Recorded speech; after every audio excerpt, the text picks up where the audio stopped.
Good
evening, ladies and gentlemen. Success at last. What an absolute disaster last week. I did it all day, got it ready, pressed live at 9 o'clock, and it went, and I'm like, oh, for God's sake. And it was a corrupt update on the Streamlabs, the first one. So, obviously, we used the laptop, but then when I came back to this Mac, it updated again, and obviously, whatever problems with the update had been solved. So, it came back together. However, in the week, once I'd had the problems, I thought, well, I'm going to test to see where are these imps manipulating the YouTube. And I thought, if I remove Streamlabs permissions from YouTube in the week, then I'm going to be able to see if they carry on messing around with the figures. Obviously, it's been done direct through YouTube. It was being done directly through YouTube, so it's got nothing to do with Streamlabs. However, I had forgot that I'd done that last week, removed it, and of course, turn the sound up. Oh, that's interesting. It's on full. It's not on full there. What have they done? How's that? Is it a bit better? A bit quiet. Okay, I don't know why that's... So I've had... Anyway, I've upgraded the Streamlabs. So I'm wondering if that's got something to do with why the sound's a bit iffy. It's on full volume there. It's on full volume in there. Let me just check. Full volume there. It could be... Let me just check this.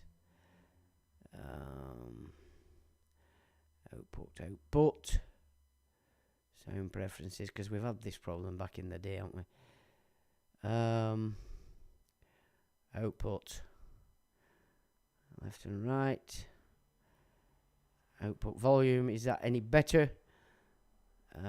Input. All good now. Brilliant. That's super duper. Excellent. Right, okay. So, adventures. And so the reason why it didn't start last week was because I hadn't give Streamlabs permissions. So there we go. It was just a bit of a cock-up, basically. So what I was going to do last week, I'm going to do this week. Riddled with black goo, it says AMG. Have you seen that? I mean, the one that I actually put up originally in the week were better. Because it showed this ferrofluid and what it really can do. And I just thought, that's exactly the same as all these images we've had. So that makes you wonder, the guy, the Jewish guy that actually pulled this out, that's claiming to be this super fantastic, what's his game? You know, what is his game, one wonders. So the one I've just put up later, because Facebook killed the other one, isn't actually as good as the original one, but I think you get the idea. So why would they be doing that? Well, it has scared the bejesus out of people, haven't it? You know, thinking they've got black goo in them, it's in the food and all this malarkey. So I thought, very interesting. So thanks for that, AMG. I could be full of black goo, you're quite right. So my apologies for last week. It was a complete disaster, but it it was my fault, unfortunately. And Streamlabs cocking it up. But it cost me, I had to spend 200 quid to upgrade Streamlabs. So it's all different colours now. It's like, ooh, wow. So apparently I can do a lot more with it, but obviously I haven't tried. I don't want to wreck things any further. So there we go. Now, obviously, it were a bit more excitable last week, but you're clearly now all over every platform. You're getting this big hoo-ha about these immigrants on the boats, when in fact it's not really the immigrants on the boats that you need to worry about. It's the soldiers that they've got in these 4-star hotels everywhere. And we're going to look at one in particular about 15 mile away from where I am right now. It's interesting, but this is a huge barracks. It's called the Tickle Trout Hotel. And it's in Preston. And it's between Preston and Blackburn. Both of which have got huge immigrant populations. And I thought to myself the other day, I've never seen any of these immigrants attack a Muslim. I don't know whether people have recognised that or not, but that in and of itself is interesting. So what are they intending to do with these guys? We've got Tommy the Tits adventure on the 13th, is it? Our soldiers are being taken over to the Ukraine just before that. What is afoot? Now, of course, if some event is going to happen on the 13th that obviously Tommy the Tit's not aware of, that's going to cause a lot of problems, some kind of false flag or a terror attack or something like that, then they blame whomever. That could be a kick-off for martial law or invoking the Contingency Act, put in there by Blair after 9/11, Patriot Act in America. That could be the case. You've got all this fear around the schools that's been being pushed through over this summer holidays. But of course, you know now that I've been involved in this, what's been going on in the schools for a long time, and I have to say, in about 2008, I came across a document that made me ill for about 2 days after I read it. It was that cold. And obviously I had that put out all over the show, and people would respond by saying, I can't believe this is an official document. So if you want to know what's planned in the schools, it's not something brand spanking new. This document came out at about 2008. And it was, I think it was labelled school preparation for mass deaths in the schools. And obviously it were all the instructions for what has to be done. So what you've heard this summer holidays is referencing that document, in truth. Now, I think I have it. It's on the website, and I think I have it as a link off the World Health Organization's plan to use vaccines for killing. So I will put that under this video after, and I think you can access that. But I warn you, it made me ill for about 2 days just reading it. It's that bad that they're actually talking like this in reference to your schools with your offspring in. And like I said, so it's nothing new. But they're up to something. It could be part of this drill that they've got going now that they're all signed up to this changed pandemic agreement with the World Health Organization. We know they're doing 3 drills between September and November, and I think they are 3-day gigs, so you can expect sirens galore. You know what I mean? They're going to expect you to all move out of the way on the roads while they play silly buggers like the infants that they are. And that's all of them. Police, fire, ambulance, the lot. They're infants. They're into playing little games like this, but they're expecting you guys to play along too by whatever shit's going on. They want you to move, get out way, stop, do what you're blah, de fucking bloody. Well, they can kiss my ass for a start, because I won't be getting out of the way and moving or nothing, because I know it's a drill. You can see signs that they're bigging up the game again. So they're clearly aiming, but also the testing as well. I saw on Lancashire Post this week where they're asking the punter, you out there, do you think that a digital ID should be mandatory? Now, what you've got to work out with this is this. If you've not done the deed and you've not danced to the dance, then this next raft of game is an exclusion game. Okay, now, their hope is that they're going to get all those that did the deed and regretfully and know that they're stupid to get excited at the fact, well, now we don't have to think about that. Let's all say, well, it serves you right for not being as stupid as we were.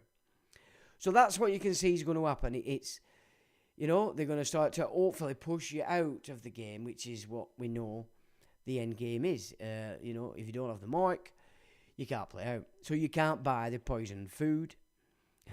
You can't buy the poisoned alcohol, etc. You can't play in La Land is the next raft. That's where they're starting to go. So they're still testing the water as well. Otherwise, they wouldn't have these reports asking you if you think there should be a digital ID. So obviously, it is a test again. And I suppose if you look at it in that respect, do not comply. In the 5 years since they did the deed, they've changed everything in the supermarkets. They've got the facial recognition going on everywhere. I like the idea that Rob came out with the other week about actually being able to claim a copy of all the images they have of you in and out of the private properties. And he's right in what he says. He says that if a lot of people started to do this, it would cost so much, because not only would they have to search out your images, they'd have to then also block out everybody else's images that were in the film. So that is a good idea, and it would have a massive effect on these stores as individually. But the cumulative cost to them and effort they'd have to put in would be huge. That would be in my opinion, if enough people did that, would be a breaker for it. Also, knowing full well what they're planning to do, I'm looking at formulating how we file suit against these operations every time they try and do this to those that have not danced, for discrimination. And if they're demanding digital payment only, again, they're failing to accept legal currency. Now, again, that is within their own statutes that it's illegal. So I'm looking at what you were going to do when this starts to bite, rather than just lie back on your ass and think, well, it might be time I do the deed. Well, yeah. If you're going to do that, you've never been solid in the fact that you know what's going on anyway, so not really interested in those kind of folks. So that's the way I'm seeing it. I'm looking at it in that respect, and obviously planning for how you're going to react to that. And this is the thing, you can't let them get away with it. But what Rob said about the GDPR is excellent. That would cause them serious problems and not only would it cause them serious problems, man hours, it'd cause them serious cost. And I mean, these people look at cost at all points. That's all they're interested in, cost and poison. And if the costs for the manpower and the to actually provide everybody that makes the demand, which is your right, because it's your image on it. It's a bit different when you're demanding personal data from some operations or just on the Ends Legis itself, because of course it's not your data. But because your image is involved, then it is. And it's a bit of a different game. You do actually have them power. And the cost would be phenomenal. And it, on its own, could be a decider as for them rolling back the facial recognition systems and even the digital ID. Now, okay, it's a potential. But we do understand that cost to these fruitcakes is the be-all and end-all, because they're giving it to the shareholders. So I like that. I thought that's a good piece of information. And a good idea. Of course, Rob's charging if you want to. So again, he falls flat on his face from my side of things. Because, of course, if you're moving information, you don't put firewalls up there against it because you're not actually moving information. You're pretending to help, but you're actually doing fucking business, And this is the only bone of contention I have with a lot of these people is that, yes, I'm going to help you, I'm going to do it, give me your money. Now, I know we all have to live, but I've managed to live, and you don't hear me crying out for donations every week. I've done it in the past because I fucking needed it, and you guys were amazing, and you helped me out, and you got me through the first 6 months of last year. So kudos for that, you know what I mean? But it's not about the money. I move information. I move information I've already gathered, that I understand, and I'm giving it to you freely. So, well done, Rob, but, oh, bless. You know what I'm saying? You're still not just quite there, me old China. You're putting a firewall up for something that's that important. It could actually be a make or break for what it is they're trying to do. It doesn't compute with me, mate. I'm afraid. Sorry. So, but the idea is sound. I like it. So it's a case of formulating your own, because obviously he wants you to pay for him to do it for you or give you the data. So that's the way I'm looking at this. All this excitement that's been building up. But there's clearly something going on this Tommy the Tits adventure as he drags the knuckle-dragging rabble and those who haven't really got much about him into his little game. And, of course, they won't be carrying this out without a potential beneficial hit for them, which would look like martial law if they can get enough civil unrest going, or have some serious event take place that really doesn't have anything to do with the protesters, but the fact that it would be linked protest, oh look what happens, it could change things quite considerably and feed this monster a lot more power. So yeah, I'm very aware of all this stuff, and they can, the fear that's being projected on these videos, they're regurgitating old gigs that have been out.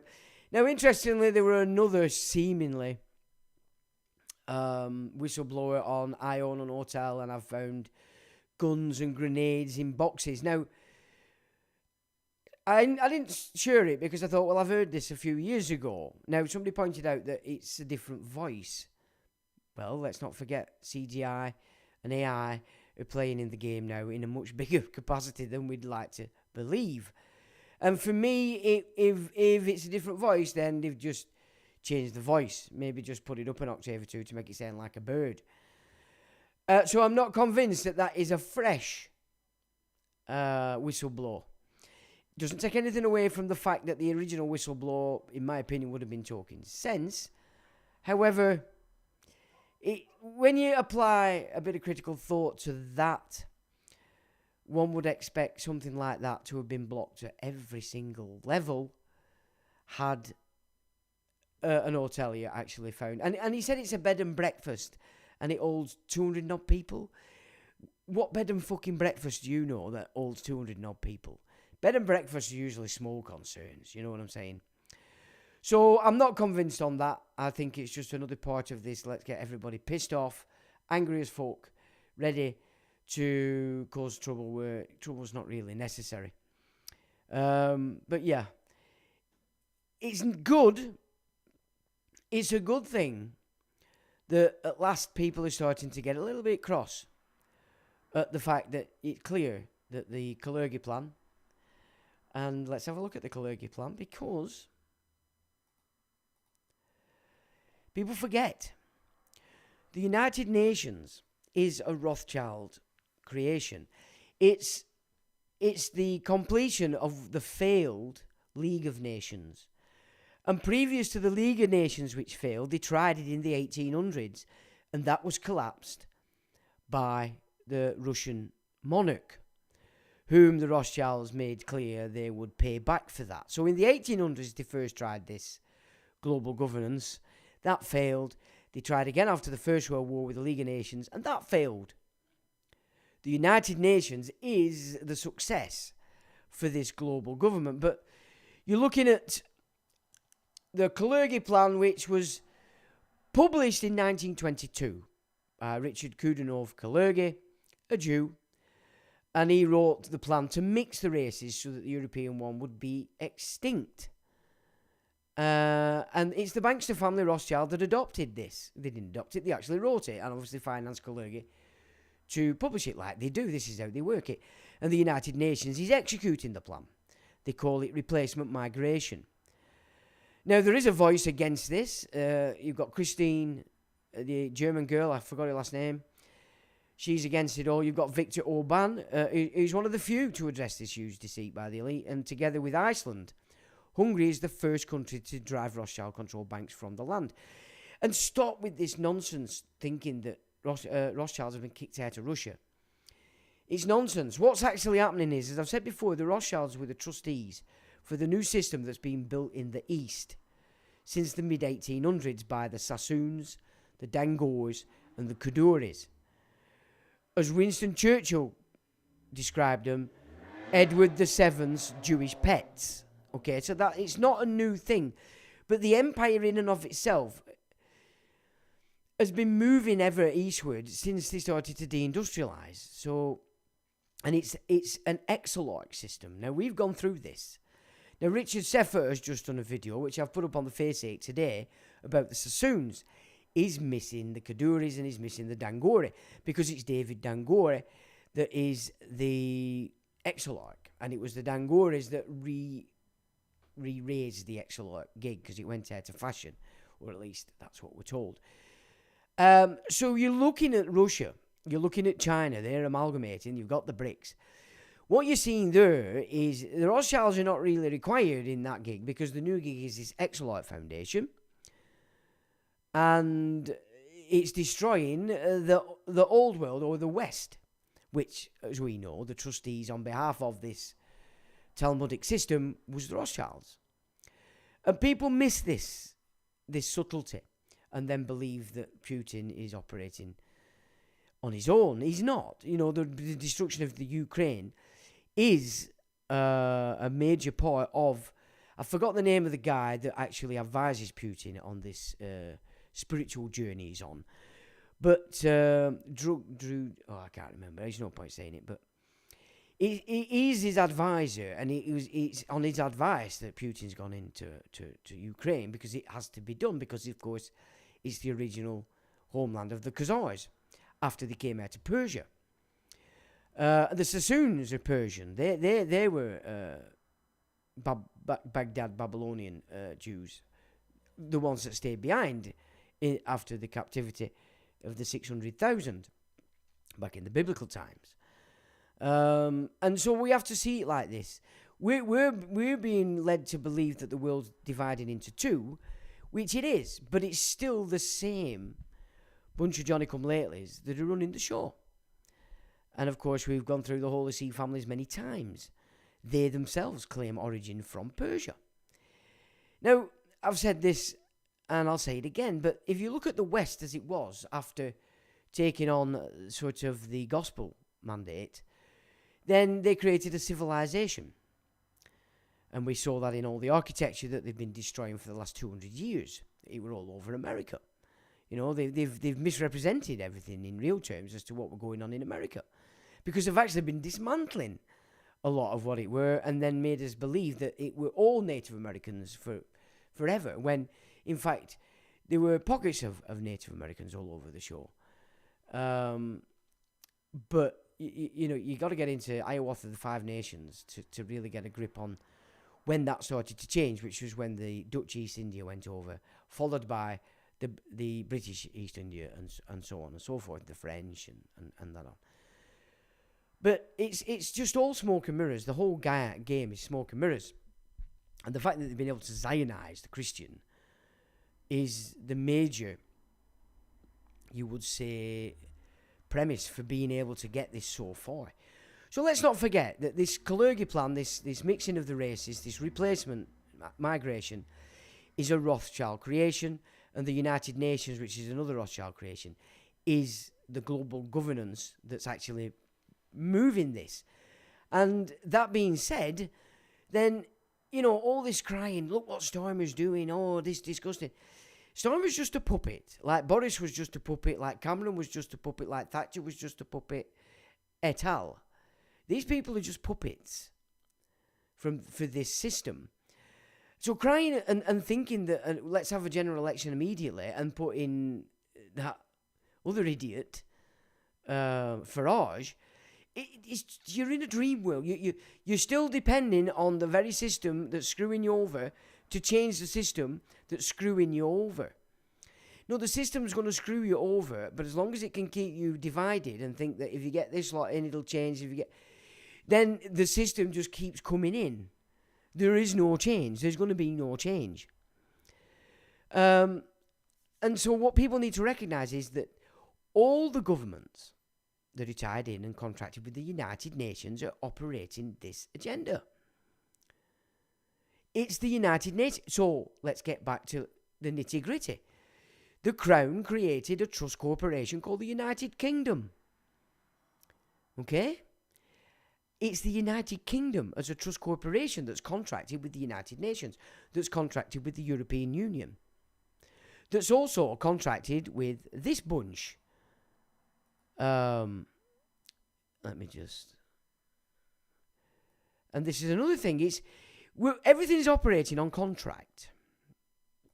And people forget this. It's the contracts that these corporate governments or corporations that they call themselves government, but they're not. They're just the you might call it the board of the trust corporation, the United Kingdom. They are not government as you would expect it. There is no crown being played out here. The crown is owned by the Holy See families. Now we're all signed into this.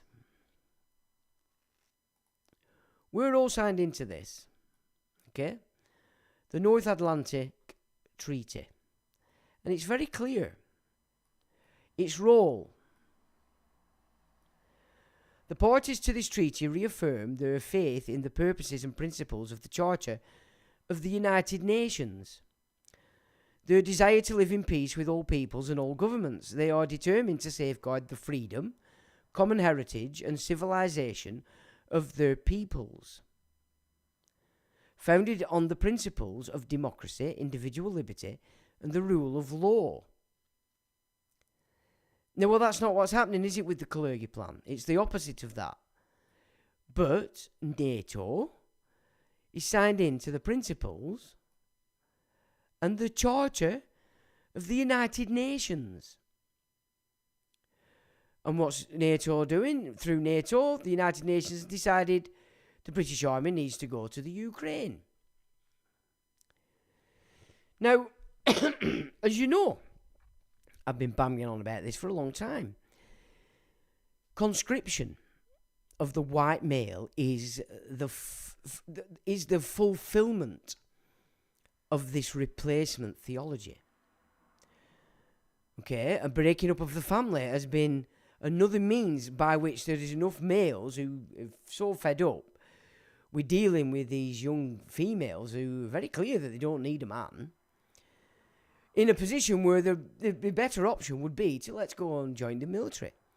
Now, on the plus side to that at the moment, there's far more lads leaving the military than joining, which is good because they're needed here, but not being a part of the colours and the command level, because that's the problem.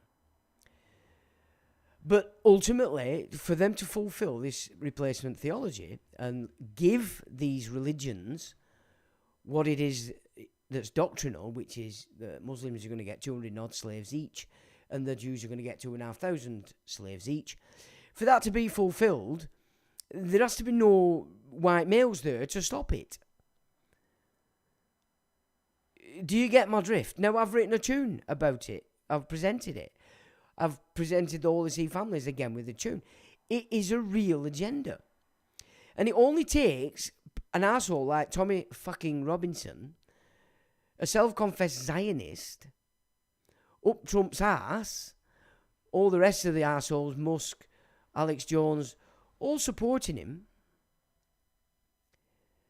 in order that they can get the need for martial law, from which they will get this right to conscript the persons. Now, they're using strange language here. They're saying peoples. Well, there are no peoples left in any nations. You're all persons. You're all classed as humans under this Talmudic Noahide system, which is what the Vatican has been espousing since Vatican II in its entirety. Previous to that, you saw the Talmud system in Rome in the actions of the Inquisition. That wasn't Roman law, that was Talmudic law. So this system has been entwined with Rome forever. And if you go back to Abe Finkelstein's interview, which in my opinion, he's been very genuine in what he's saying. You might not like what he's saying, but he's being genuine. He made it clear that they have been in Rome since its get-go, or specifically since they created the church. So they've always been there. And if you want to look for the problems that Rome had at the time, look to Carthage, because that's where the Phoenicians were based in their entirety, which is what these people are. They are Edom. They are the Amalekites. Everything that they claim Rome to be, and that must be destroyed, and then they cite biblical text. Because of the mistranslations and garbage that was carried out in Babylon under the captivity, they've inverted the fact that they are this that the biblical text has said you need to get rid of. That's who they are. And you can see that by their actions. Everything they do, everything they think is in accordance with why the biblical scholars were saying we were told to destroy the Edomites, the Canaanites, the Amalek. That is who they are. And it's very subtle to see that picture when you've been given the edit. So we'll go through that another time. But anyway, so there you can see now everything is operating contrary to the actual contracts that we have accepted or acknowledged and let these contracts go on. But it's not Stormer, it's not Boris. They're just front men. CEOs for the Trust Corporation, as and when it's their time. It's these contracts with the NATO, with the United Nations, with the European Union. They are the problem. And so when you consider that this entire event that Tom is setting up is based entirely on this left-right paradigm, it's going to go nowhere, but it is going to serve the elite by whatever mechanics they've got set up for it to play out with. But, as I said the other week, you really need to be careful if you've got offspring at the schools. Because the entire state now operating this trust corporation is operating under this contract. They won't prevent it, they'll facilitate it. That's the job. That is the job. This is why they've removed the IQ from the police. Yeah, because now it's just full of dumbasses that need to Google the fucking law. Yeah, that tells you everything. They're not thinking people. They have no capacity to understand the fact that they are the fucking problem. And they just happen to be white. That's the degree to which the civilization in the West has deteriorated because of the education system. Because people that should have known better have allowed them to remove Latin from the education system, grammar from the education system. It's systematic, and it's gone on because, of course, they've managed to encourage so many men that should know better into the secret societies. It's ridiculous. But that, unfortunately, is the situation that we're in. And so I thought we'd have a look specifically at... let's just get a feel for this illegal immigrant situation in Lancashire.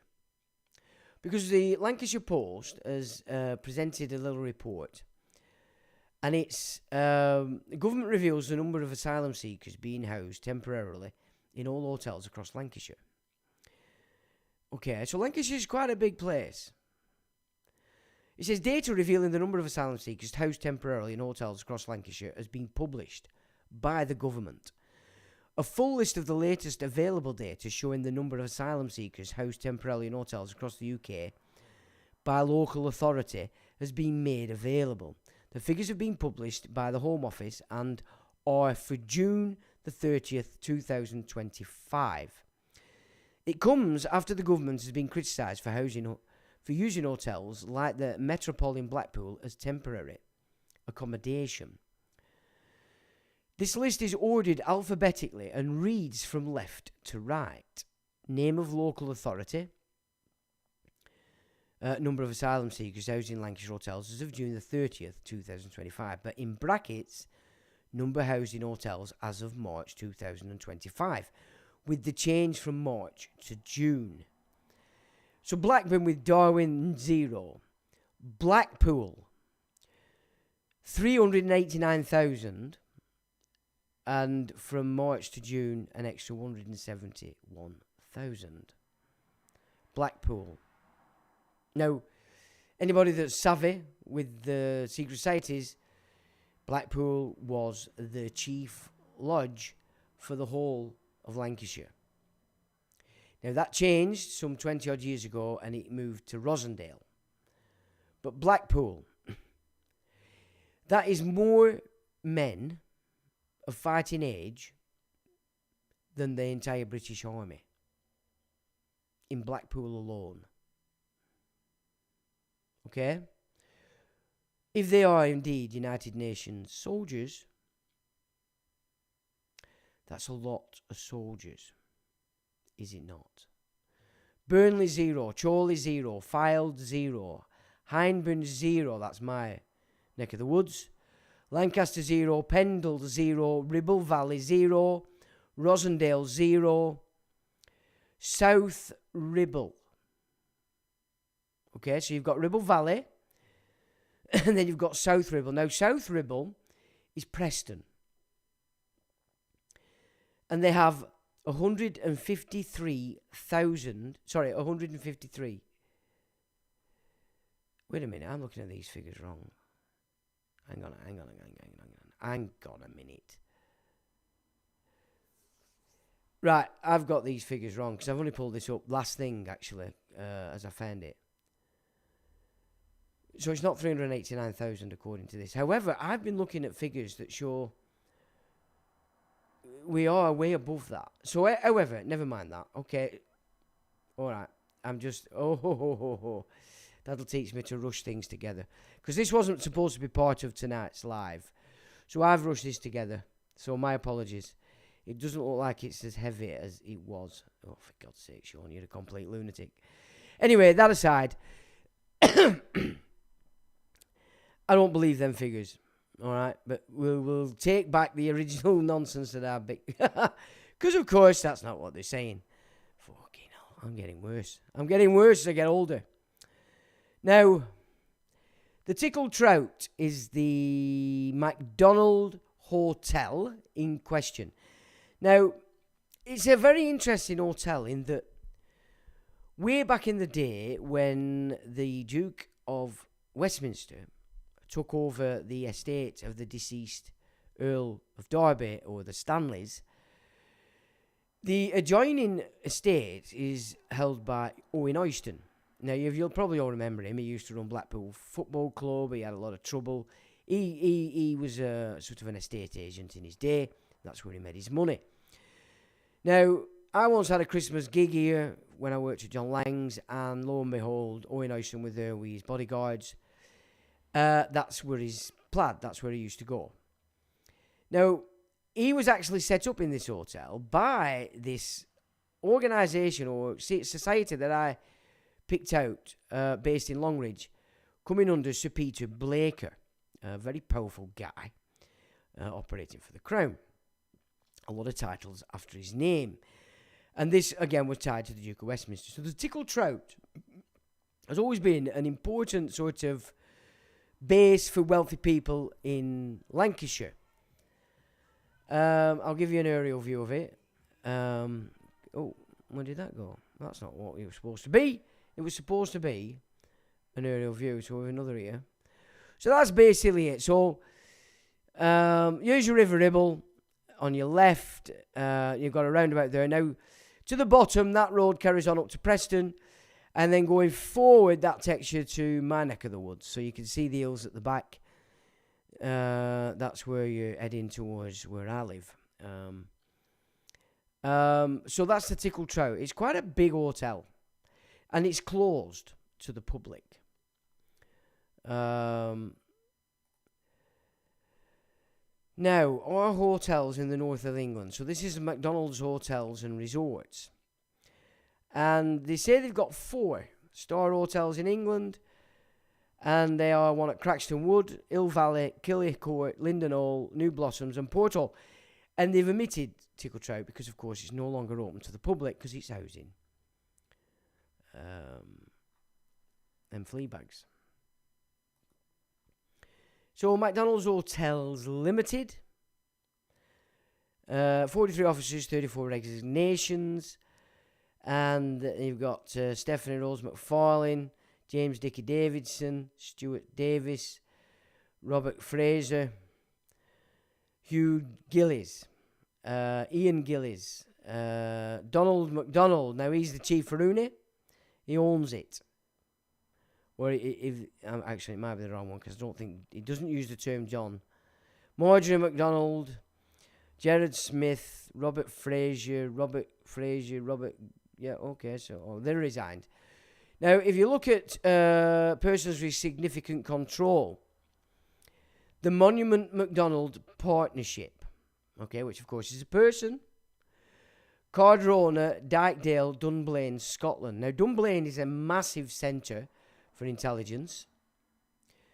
And I've said before many times, England has been colonised by the Solomons in Scotland since the Whigs took it over, which is going back after the Hanoverians came to power. Okay, all on the back of the Civil War. And then it owns more than 25 shares, but not more than 50. And Cardrona Charitable Trust, again, owns more than 25, but not more than 50. So there they broke it down into a trust and a partnership. Okay? So we just have a, yeah, oh, it's not letting us go on them. We can't go on them, so never mind. So there are the persons with significant control. The rest are just Johnny-come-latelys. They're making a salary. So there's Macdonald's Hotels. Obviously, overview. Crotherton House and Spa, Strathaven Road, East Kilbride. That's its registered office. So its owner, or it trusts, and they're in Dunblane, and it's running out of its head office in East Kilbride. Previous company names: Macdonald Hotels PLC, Sky Leisure Ventures PLC, 2423. And filing history, if you go in there, you will get all the filings, and you're better off going to the beginning because then you'll get full accounting. They don't actually need to do full accounting anymore, which is quite sick. It used to get a lot of information going on these. So it's got 35 charges registered, 7 outstanding, 28 satisfied. So one is Royal Bank of Scotland, Royal Bank of Scotland, Royal Bank of Scotland, Royal Bank of Scotland, Bank of Scotland PLC, which has been satisfied. Cardrona Company, so it's suing itself. Outstanding. Bank of Scotland satisfied. Bank of Scotland satisfied. So it's come out of Bank of Scotland and it's gone into Royal Bank of Scotland. Is that because Royal Bank of Scotland changed the name? I don't know. But as far as I can see, looking at that, it's very naughty. And more company snapshot. What's included in it? Well, we don't need to go under order or company certificate order. Blah blah blah blah blah blah. So that's basically how you best use in company's house. Yeah. But people is always a first point of call. And just a reminder, there you go. There's its significant persons control the companies. Okay? Interesting. That's how they play. This is how the big boys play all the time. Now, I have some other data that I've picked up on this. Let me just check that you're still on this, aren't you? Yeah.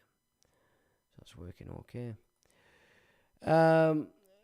So, former Macdonald Hotels execs launched a new hospitality company, and this is 2021. Rurid MacDonald and Simon Jackson, formerly Deputy Chief Executive and Chief Operating Officer at Macdonald Hotels and Resorts, respectively, have launched a new company called Trinity Hospitality Group. The company will offer management and consultancy services as well as builds its own portfolio of properties. The pair are looking to offer their expertise to hotels and resorts struggling due to the bug script and offer support in areas such as operations, procurement and business development. Trinity Hospitality Group is headquartered in the UK and covers the mainland, Ireland and other key European locations. It aims to offer management contracts and develop owner-operator relationships while also owning its own assets. Excuse me. Trinity discusses with various resort operators, investing funds and high street banks, and expects to announce its first management contract and consultancy deal in the first quarter of the year and its first acquisition later in the year. McDonald said, "Together we have a unique blend of hotel and resort operations, finance expertise and technical investment knowledge, enabling us to provide a broad spectrum of advice and support to hotel and resort owners, as well as operators, investors, developers, financiers and loan services. We launched Trinity Hospitality Group in response to the growing need for nimble business support in the industry, helping our clients avoid the often lengthy conventional processes while providing operational continuity in the interim." Oh, I wonder what that might be. Come and join me, Circle. Jackson added, "We're starting this journey at a crucial time for the industry, and we see this as a great opportunity to help hospitality business across the sector enhance their offering and build more purposeful relationships. By delivering tailored solutions to those struggling in these difficult times, we hope to drive profitability to our clients and ensure these businesses are robust and well positioned for the future." And that, in my opinion, would be to service Circle and the immigrants. Now, let me just... another big wig in this McDonald's hotel. It's not letting me go this time. I don't know why it's done that. Agree and join. No, I've joined you, puffs. So all of a sudden now it's not letting me in, but this is that Hugh Gillis, who we saw. I think he's quite high up. So for some strange reason now, I'm not allowed to see. So I'm presuming that's going to happen for others. Tara O'Neill, Chief Executive Officer at Macdonald's Hotels and Resorts. And there's a Flossie, Surf and Turf, Holyrood. So it's obviously a jock. Another Solomon. For first use only for editorial picture by Leslie Martin Pictures, Tara O'Neill, CEO of McDonald's Resorts Limited. Pictures taken at the Macdonald Holyrood Hotel, Edinburgh. All images, blah, blah, blah, blah, blah. Tara O'Neill was appointed CEO at Macdonald Hotel and Resorts in December last year. So this is in 21. Bringing a wealth of leadership experience to the hotel chain that comprises 30 hotels and 5 holiday resorts in Britain, as well as 4 resorts in Spain. She stepped into the role that had been filled by Gordon Fraser for many years, which we saw in the McDonald's portfolio. For many years prior, brimming with confidence that McDonald's Hotels had all the components to bounce back from the pandemic and the changing face of the hospitality sector.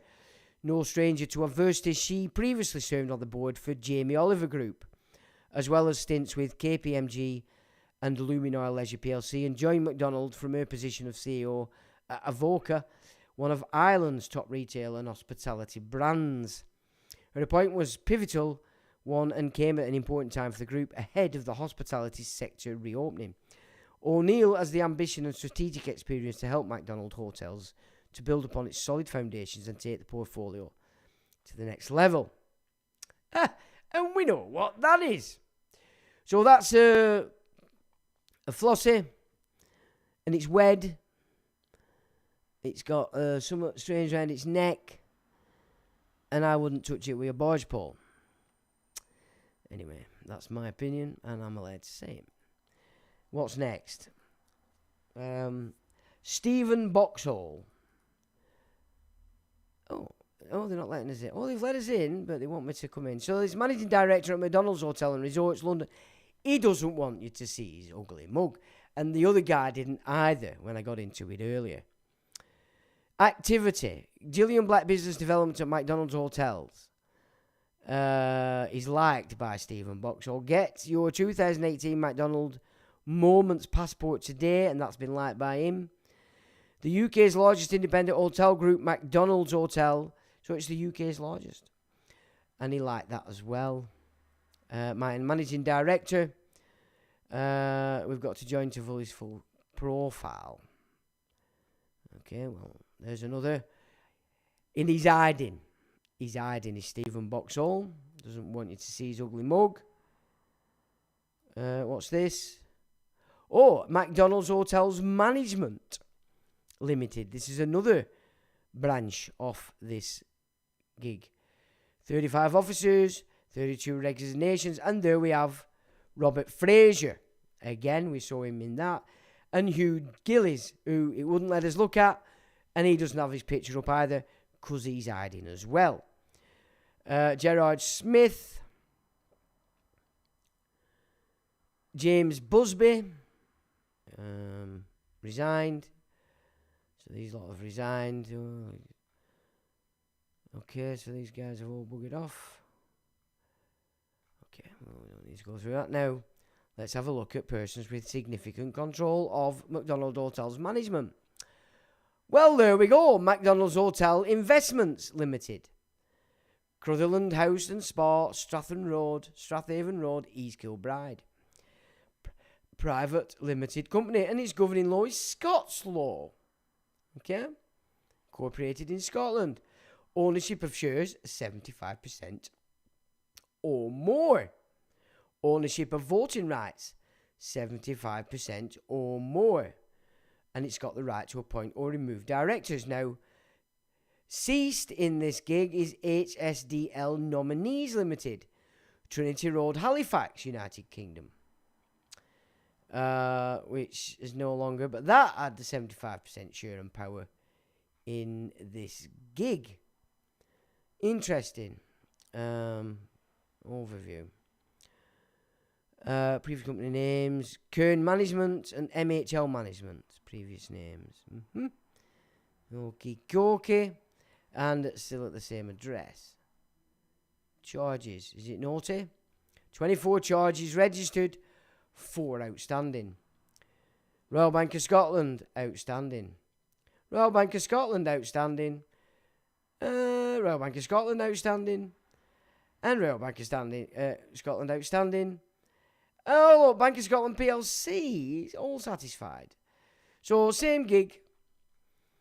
They owed a lot of money, then jumped on ship and have settled the others, and now they've started it all over again. Because, of course, debt means no tax, which is very clever, these monkeys. Scottish monkeys at that. Now, Macdonald's Hotels Limited. This is an overview from Endall. Active, private limited company. Age 22 years. Latest activity accounting period shortened 2 months ago on the 9th of June. Mr. Robert Gordon Fraser, details changed. Mr. Donald John MacDonald, details changed. So this is Donald MacDonald is the owner. Where have we got here? Get credit report. Oh, you've got to be in to get that. Let's have a look. Credit risk, secure, 12 points. Okay, I can't really see that. It's not big. Contact, size large, turnover is over 54 million, balance sheet is over 27 million, over 250 employees. And that was 31st of March, and the next one's due in September. Okay. Now, address, Crutherland House and Spa, Southern Road, East Kilbride. There's his telephone if you want to ring him up and say what you're playing at. Available in the Endall app. People, officers 10, shareholders 8, controllers 2. Well, we've looked at the controllers. And there's just an overview of change stuff. James Dickie Davidson. Blah, blah, blah, blah. Shareholders, PSCs and group structure. See who really controls the company. 615 Trustees Limited. Alan Chandler. Alfred Capital Function and Limited Partnership. No, that's Sterling Bank. That's something else. Is it? I don't know whether that's got to do with this or not. No, it must be. It must be. Anne Elizabeth Borden. Something Nominees Limited. And people is... That might be something else, actually. Well, I don't know why they're doing that. It's a bit rubbish. That's well shit. So, mutual companies. Macdonald Hotels Equity Trust Company Limited. Ardern Limited.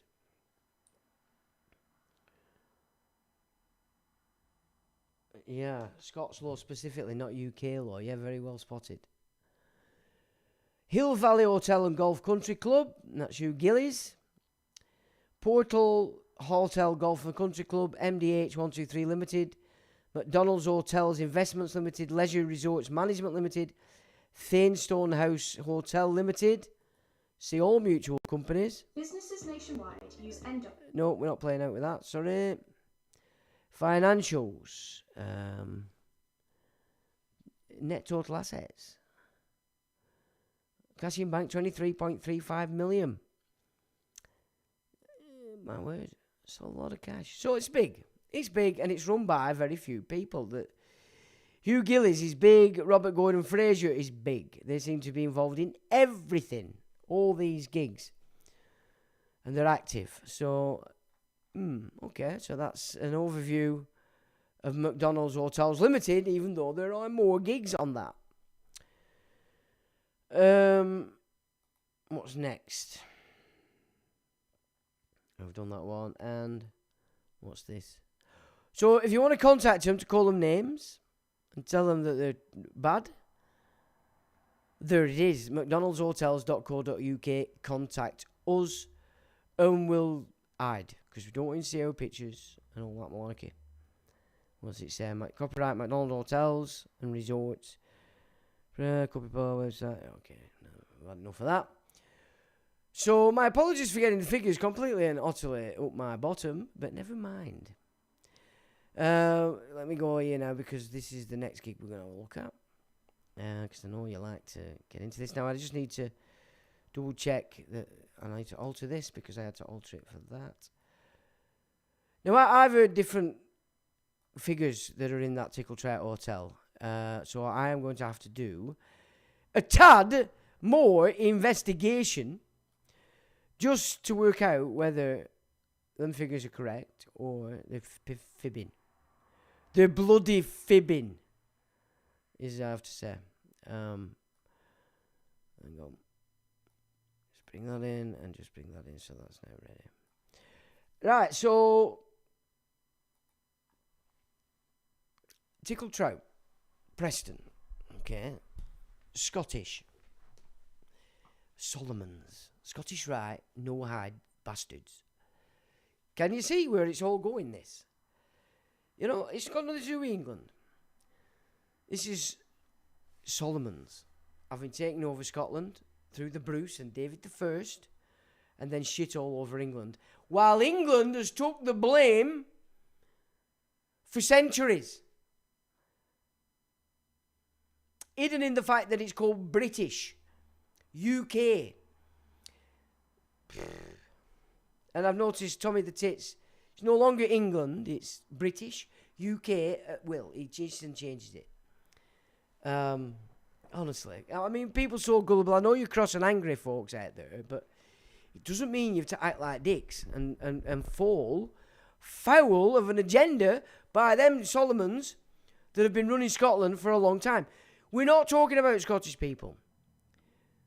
The reason why there's more Scottish people in England is because of the shit show that's been running Scotland for a long time. Solomon's. PCIs. That's what it is. Right, who's joined us? So John says hello and good vid before it started. Thanks, John. Evening to you. Anthony says, Sean, how do? Chat participants, how do, Anthony? Where have all the Scousers gone? Evening to you. Hello, White Asylum. Glad to catch you live. It's been a while. Well, welcome back.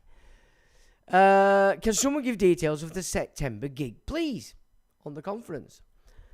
I'm pretty sure Mew will accommodate on that one. So good evening to you. Slipknot says, alright, Sean, everyone. Evening, Slipknot. The thumbs up button says Anthony. Give it a smack.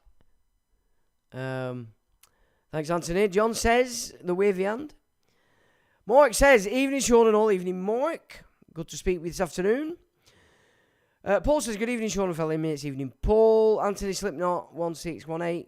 And thumb. And then I'm getting told off. Okay. Right, so that's me telling off. AMG says, evening, Sean, Stumpy Jane, Rizzler, Mew, and all non-mutants. Evening, AMG.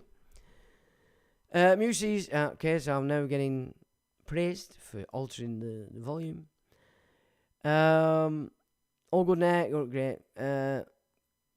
Right, be your better self, looking very sleek. Young man, well, thank you very much. I've cut my hair shorter this time because on the second week it gets too long on the top and it makes me feel like I need to get a perm with dreadlocks or straighteners. So I thought, well, if I just cut it one shorter, but tied at second week, I'm still going to look fantastic and amazing. Although I have seen an haircut I quite like. So it might be time for a bit of a change. We'll see. It depends whether I can let it grow a little bit without getting excited and cutting it off. But anyway, thank you for that. Who said that? Who said that? Oh, your better self. Yes, thank you for that. Be your better self. Thank you very much for that. Good evening. Sound all good, me Brit up. Good, good. PY, where have you been? Evening to you, Paul, me old China. Hello, mates. Welcome back, Trevor. Hello, Must. John, AMG, PY says Mew. John Smith says Charlie Veach went to the immigrant barracks at Preston. Is that in Preston, or are we talking Tickle Trout? John, what's your answer to that? Because then that means there's another. But South Ribble, Preston is classed as South Ribble. So I know they're talking about Preston. So that might be interesting. Something dropped out of the sky in Accrington last night. I saw on Facebook. Something dropped out of the sky. What? What did?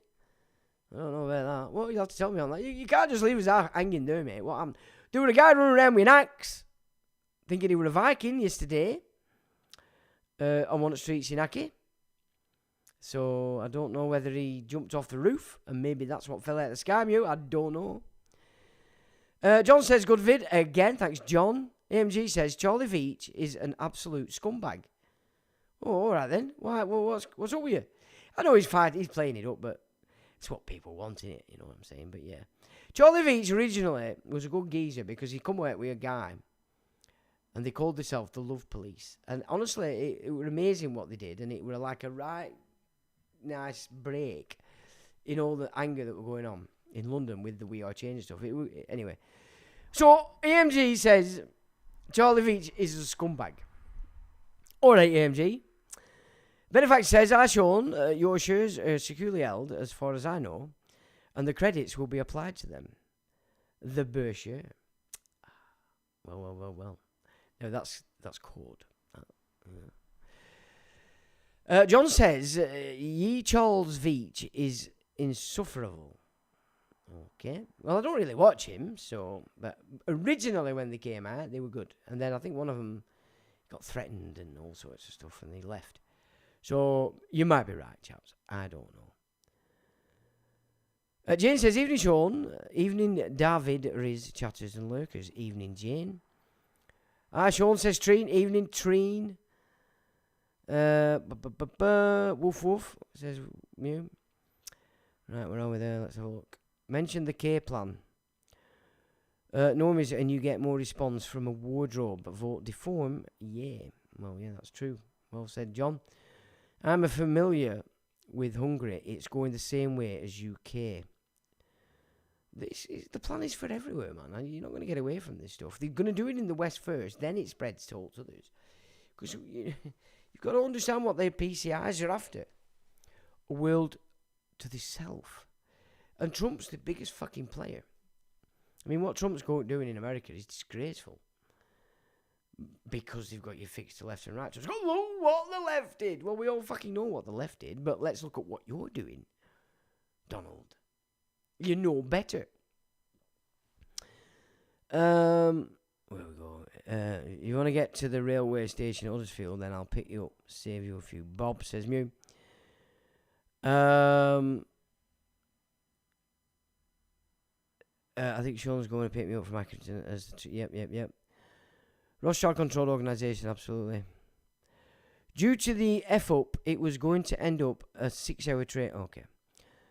Benefax says trust equals contract. Be Your Better Self says not a person mentioned. No, exactly. This is where they're pissing around, and it's all in the words, the language, everything. It's there to be seen. They're in the cahoots from the start. Yeah, Be Your Better Self says even states on Vatican website baptism makes you a person. It used to be evidence that you a living child of God were born. You know what I mean? That's what it used to mean. That was your evidence of being a child of the Father. Obviously, that's changed as the Vatican's changed into this schism. True, someone said if you vote county for anything, they wouldn't give it you. That's absolutely right. By voting, you gave them authority, yep. Which is why they're giving it to 16-year-olds next year. Put that blue helmet on, lad, and help the police, says John. John says Metropole was a great hotel at one time. Yeah. Blackpool was an absolute shithole, honestly. I mean, they have done a lot to it, don't get me wrong, but the hotels and all that at the back of the resorts, nothing like it used to be. I mean, when I was growing up, from Blackpool Tower to the Pleasure Beach, it was just, everything were alive. They were everything. I went to Blackpool last time and I didn't see anybody selling a cockle. Can you believe it? Blackpool, that's all it sold. And rock.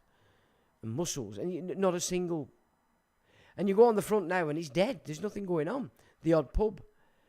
You couldn't get from Blackpool Tower to Pleasure Beach drinking. You'd be too pissed. There were that many things going on. It's completely different. And the hotels are little B&Bs and that. They're ancient. They've not been done up at all. But I have heard that they're planning to spend a lot of money. Benefactor, how do you get off the register? I haven't voted this last twice, but I'm registered. And that's the electoral system. Martin knows who that guy that owns those hotels is a friend of Sassoon's. Okay. Which one? Metropole or Tickle Trout? Benefax says, first get off the electoral roll and a notice of authority. Do your own due diligence. Get those Macdonald's hotels up here too. Yeah. Oh, that's shot up as normal. None of those above and underneath thieves and liars is who I voted for. And that's who's been voted in every single time. Well, they use that as a hidden binding contract, don't they? But at the end of the day, they would have to prove that your flesh and blood voted. Because otherwise they can't use it. It's a blind adhesion contract. If you don't rebut it. I've only ever voted once, and that were the 80s for Thatcher. Your first vote. And they never voted again after she announced Channel 2. So it's garbage. It's an assumption that's bollocks. But for them to use that, realistically, they would have to prove your flesh and blood voted. Now, they can do that with ID cards now, of course. That's where they're getting you. But before that, X on the cross, nobody knew what, did they? Or did they? I can't remember. See, like I said, I've only voted once, so I can't even remember how they did it. To be off the electoral, use silence will still be counted. Well, they vote for you, don't they? I didn't need that vote. If you don't vote, it's still counted.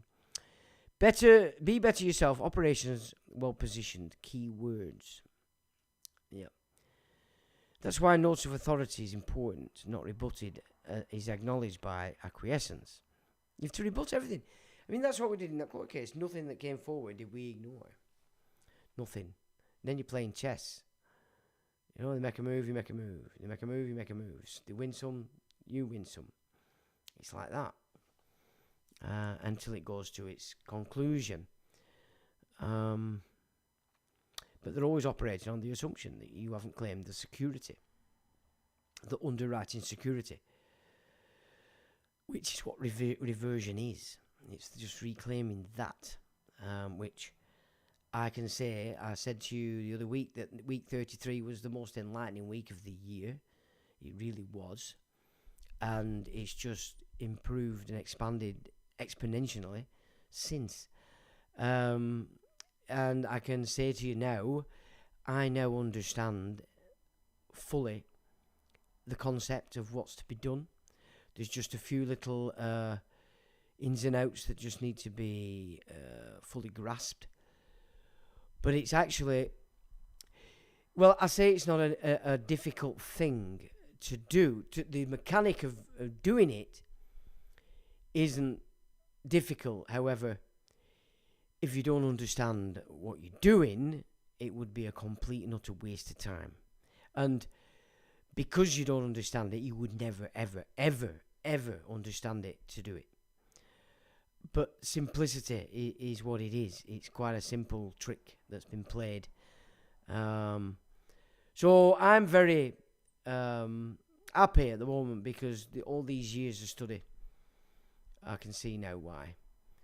I've continued on it because there's been times like in the past where I thought, what the hell am I doing with this fucking law stuff? It's nonsense. But no, it isn't. I kept at it and now I can understand exactly why I did. So all things are good that way. Strangely enough, the name on the crowd building most of the apartments for the new arrivals here is called Kern, says Jerry. Strangely enough, the name of the crowd building most of the apartments for the new arrival here is called Kern. So it's not far off Cairn, is it? Kern. Interesting. How did you manage to look at Salvo, Salyer, ex-MSP? No, I haven't, Treen, honestly. I have seen your emails, but honestly, it's because obviously now I'm having to put effort into this conference thing, which I've begun, and it's just, for me at the moment, it's just time I don't have, I have to graft, I have to earn, I've got the conference thing going on. The constant thing that I've always done is this reversion. I mean, that's the main thing that I've been doing in the background for years now. That's the main thing. Obviously, I've had to put more effort into the court cases that are going on at the moment. But, God, they're so cute, these people. Not in relation to the council tax, but to my other comrade who's playing it against the motor and stuff. They've always got to move to place, and that's what makes people just go, oh, fuck it, I'm giving up. And the latest one on that is he's clever, but not clever enough because he's not going to give up. So, and they're just trying to get away from the fact that the Crown Court itself has exposed the fraud at the magistrates when the magistrates claim to be the Crown Court by having the appeal. It's ridiculous. They're so pathetic, these people. They're infants. They are. The more I look at the paperwork and everything, they are little children playing a game, and they've not realised that it is a child's game because they've got pet mean practice. It's ridiculous. It's laughable now when I read some of the stuff, these people. They're pathetic. They're so pathetic. It's ridiculous, and it's because they've never been pulled. But honestly, it's this whole child, infantile. It's quite ridiculous, you know. So I didn't drink. Sorry. Jerry says, "Hey, Sean and all your mates, evening, Jerry."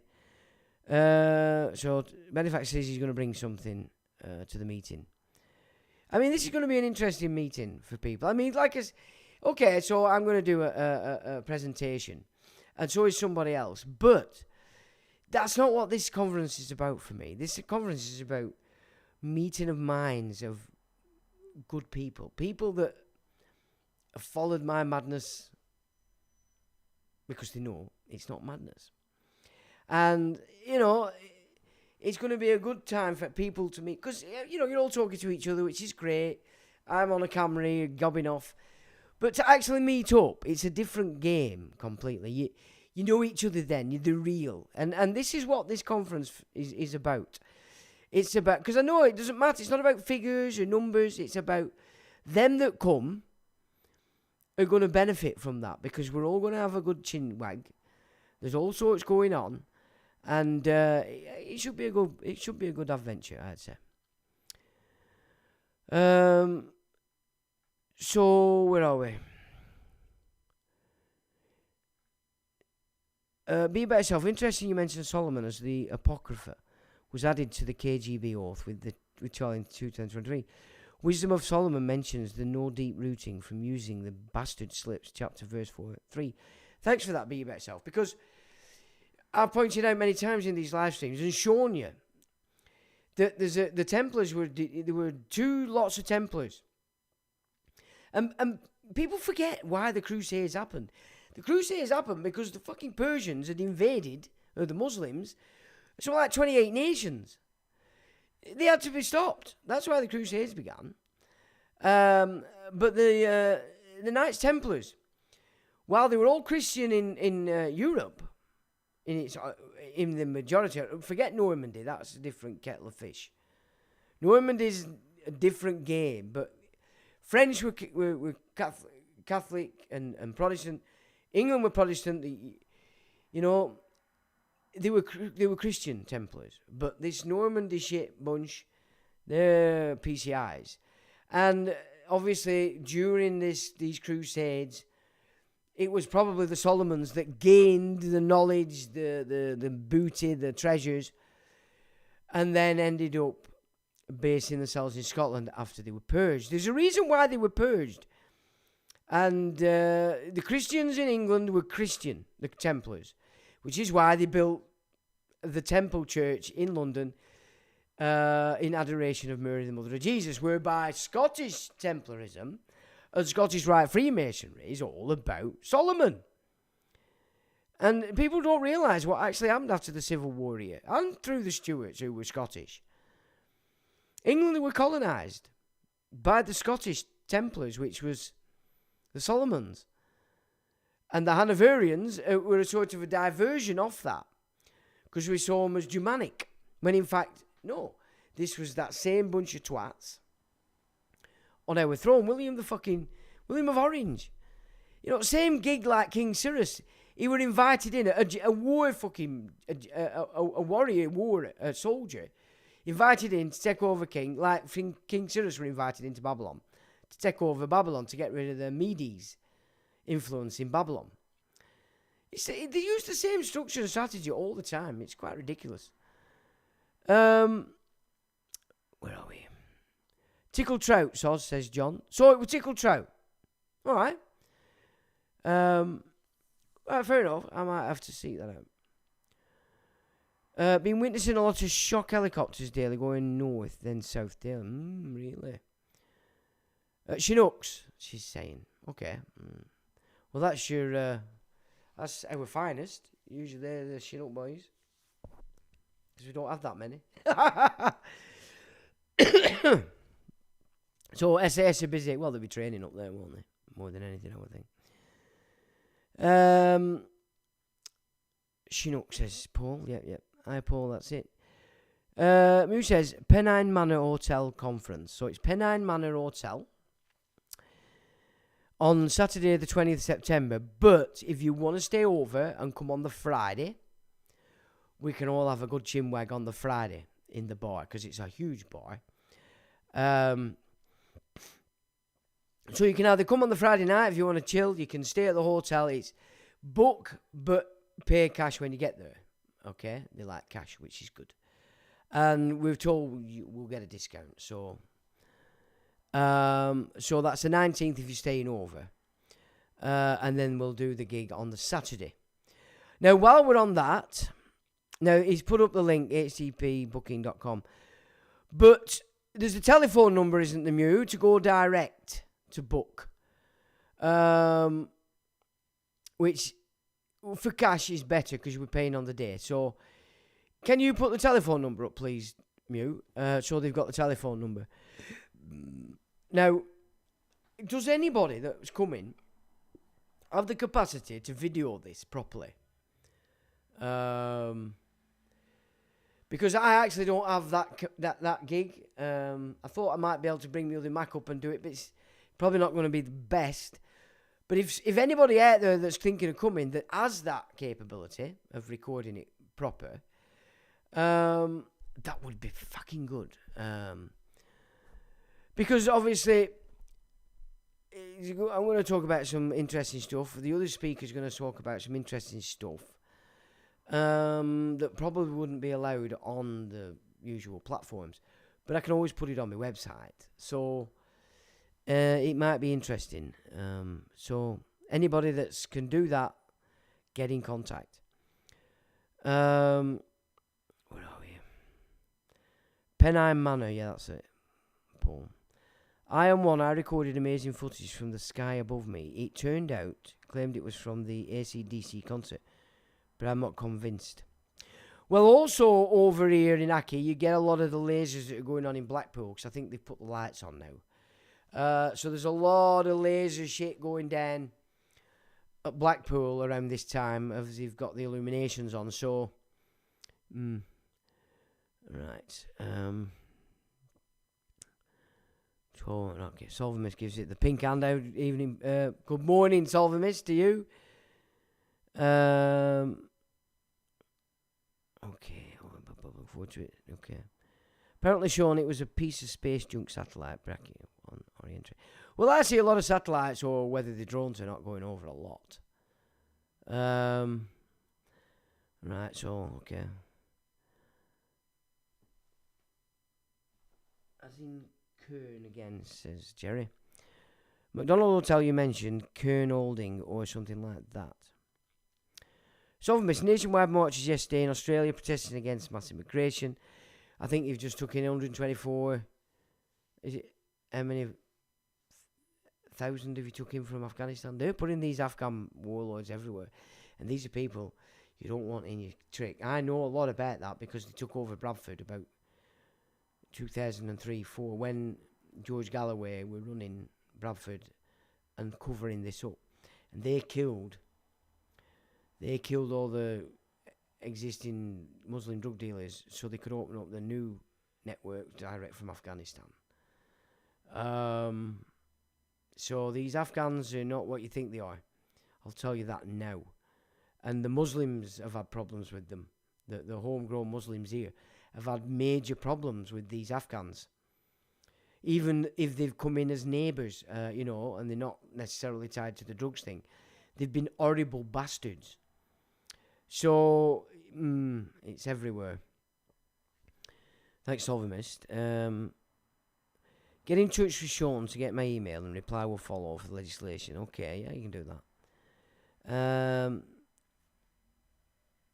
So Trine says, I have followed you for 5 years now. Dropped many, but I know you're authentic and genuine. Well, thank you, darling. Meeting the minds without judgment. Don't feel victimised, you judging yourself. Alright, one of the most sung hymns up here, anyway, is Jerusalem. I can't stand it. I hated it at school. Used to do me boxing. Well, I never sang them anyway. I never sang them. I couldn't bring myself to do it. Onward, Christian soldiers, I'm thinking. Where did he say you got to be a soldier? He fucking didn't. 4 Chinooks a day. Ooh, really?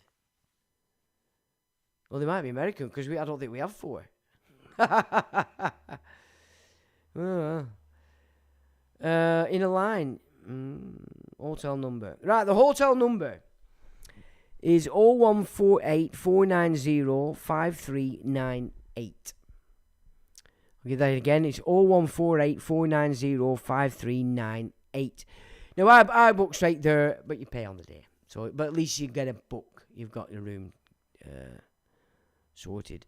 What time is the gathering? Well, obviously, if you're there Friday, you're going to be up and ready. I'd say you're probably wise to get there for about 10 o'clock. Because we may, depending on how much I can get together as a presentation, will depend on whether we need to start at 11 a.m. or 12. I mean, I'm going to try for 12. So we'll have another speaker first for an hour. And then we can have a break. And then I'll get on. But I don't know how long it's going to be, this presentation that I'm doing. But you know what I mean? Knowing me, where I gob off, it could be a long one. So obviously we don't want it to run too late, because obviously we want to get your tea, and then if we don't want to go at bar and continue a chit chat, we can. But you know, we can carry on until into 7 or 8 o'clock. It's not a problem, I don't think. So I'd say if you're coming on the Saturday, it'd be wise to get there about 10 o'clock. Just in case we kick it off at 11. But the plan is to kick it off at 12. But it depends how much I get in on this presentation, really. The video is called "Do I Look Retarded? Illegal Military Barracks at the Tickle Trout," says John. Thanks, John. And that's Charlie Veach, who AMG says is a twat. Okay, corky. Thanks for that, John. They'll reserve the room. Ed Freedom. Evening, Ed. Steps towards creating a reason to implement CBDC. They need digital ID first. They do. Thus, Tommy is the reason to create the reason, in my opinion. Well, I think they're going to use a lot more off Tommy's little gig, because obviously it's Zionist funded, Zionist organised, Zionist promoted. So yeah, I'd agree. I think there's quite a lot of things they're intending. See now, the 31st of August is a high ritual day in the Stark Priestcraft's calendar. And I think somebody actually asked me, have I heard about what's planned for today? And I said, I don't think they'll plan much today, because I think the super ritual that they've got planned is in fact Tommy's party. So they wouldn't want to obfuscate that by doing anything else. And I'm talking about on Blighty, so I don't know about America or anyone else. But I don't think they want to overshadow what they've got planned for this Tommy's party on the 13th, is it? Okay. Right, so we've done that. Where are we on time? Okay, we've got half an hour. So I just thought, look, we just go quickly through this, because I think it's important that people recognise that the Jesuits themselves at leadership level have always been this PCI no-hide bunch. So the Solomon Templars basically set this up. But of course, they were pulling in all the Catholic Christians into it, believing that they were operating for the Vatican. But in fact, that's how they gained the power to overthrow the Catholic Church and pull it 100% into the hands of the Phoenicians. So we'll look at this. It's a chronology, actually, of the Jesuit order, and it's interesting just looking at some of the points that perhaps people don't realise. But obviously, it's not going to tell you the take I've got on it. But so in 1491, 1 year before they're all expelled from Spain, the birth of Inigo de Loyola, Saint Ignatius of Loyola, and where is he? Where is the bugger? There, no. Wait a minute, I've knocked it off. There he is. There he is in all his glory. Look at the size of that conch. That's the conch of a fib teller, if ever I've seen one. Okay, so there he is. I had some images here before. What have I done with them?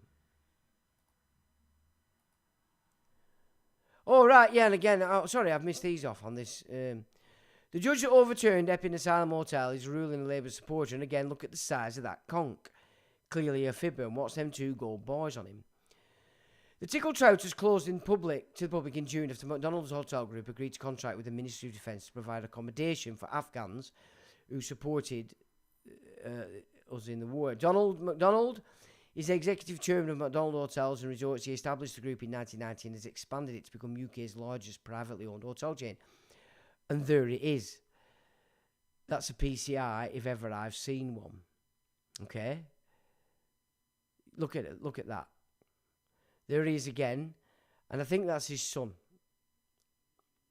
The one that we talked about that's opened up another company with the other guy. And then, of course, you've got the North Atlantic Treaty. Okay. So that's just something I missed, sorry. So he's boring, his lad. 1521, Ignatius was seriously wounded at Pamplona, Spain, while defending its fortress against the French. Ignatius miraculously began to recover from his wounds on the eve of the Feast of St. Peter. It's a miracle! 1522, at Montserrat, on the vigil of the Annunciation, Ignatius spent the night in prayerful vigil. He had arrived dressed in expensive clothes in a fashion and style of soldiers, but gave those garments to a poor man and donned a simple pilgrim's robe. So he's a good boy. Ignatius departed from Venice on his pilgrimage to the Holy Land. Well, we know all about Venice, don't we? After several months of sailing and a week of waiting in the harbour at Joppa to disembark, Ignatius finally entered the city of Jerusalem as a pilgrim. He could not stay in Holy Land. St. Ignatius was examined, by the Inquisition at Alcala, Spain. There, they were concerned with the novelty of his way of life and his teaching, and they also thought he was a converso. But given that the Inquisition was being run by the Talmudic bunch anyway, that's just for public consumption. Ignatius was in prison for the first time in Alcala, Spain, where he was studying and conversing with people on spiritual topics. Ignatius was thrown into prison after having been accused of having advised two noblewomen to undertake a pilgrimage on foot to Compostela. Ignatius arrived in Paris to begin his studies anew after his frustration at Alcala and Salamanca. At Paris, in the College of St. Barbe, Ignatius completed his course of philosophy. Ignatius and 6 companions, Pierre Faber, Francis Xavier, Diego Leanez, Simeo Rodriguez, Alonso Salmeron, and Nicolas Bobadilla, took their first vows at a mass celebrated by Faber at Montmartre in Paris. During this period, St. Ignatius gave the spiritual exercise to St. Francis Xavier, when both were students at the University of Paris. At Paris, Ignatius received the Master of Arts degree with the right to be called Master Ignatius. In Paris, the first Mass of St. Peter Faber. In Paris, St. Ignatius received his diploma at age 44 as a Master of Arts and Sacred Theology. And St. Francis Borgia was converted from vanities of the world by the sight of Empress Isabella's corpse. So the Borgias, okay. Ignatius' his companions received minor orders at the house of Bishop of Vincenzo Negosante in Venice, Italy. Ignatius, Francis Xavier, and 5 of the companions were ordained priests in Venice, Italy. At his summer residence in Tivoli, outside of Rome, Paul III gave his initial oral approval of the Society of Jesus. When St. Ignatius sent him the 5 chapters which described the proposed new religious order. So they were around, but they weren't acknowledged properly or accepted until this fella came along, Pope Paul III. Okay, look at the size of that conch. Bishops of Rome, 13th of October, 1354. That's a telling date, is it not? 13th of October. Where are we? Let's have a look.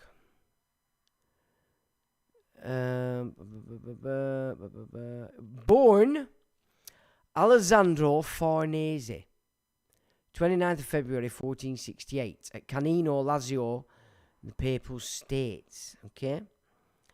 Partner Silvia Ruffini, his mistress. So he was a shagger pope.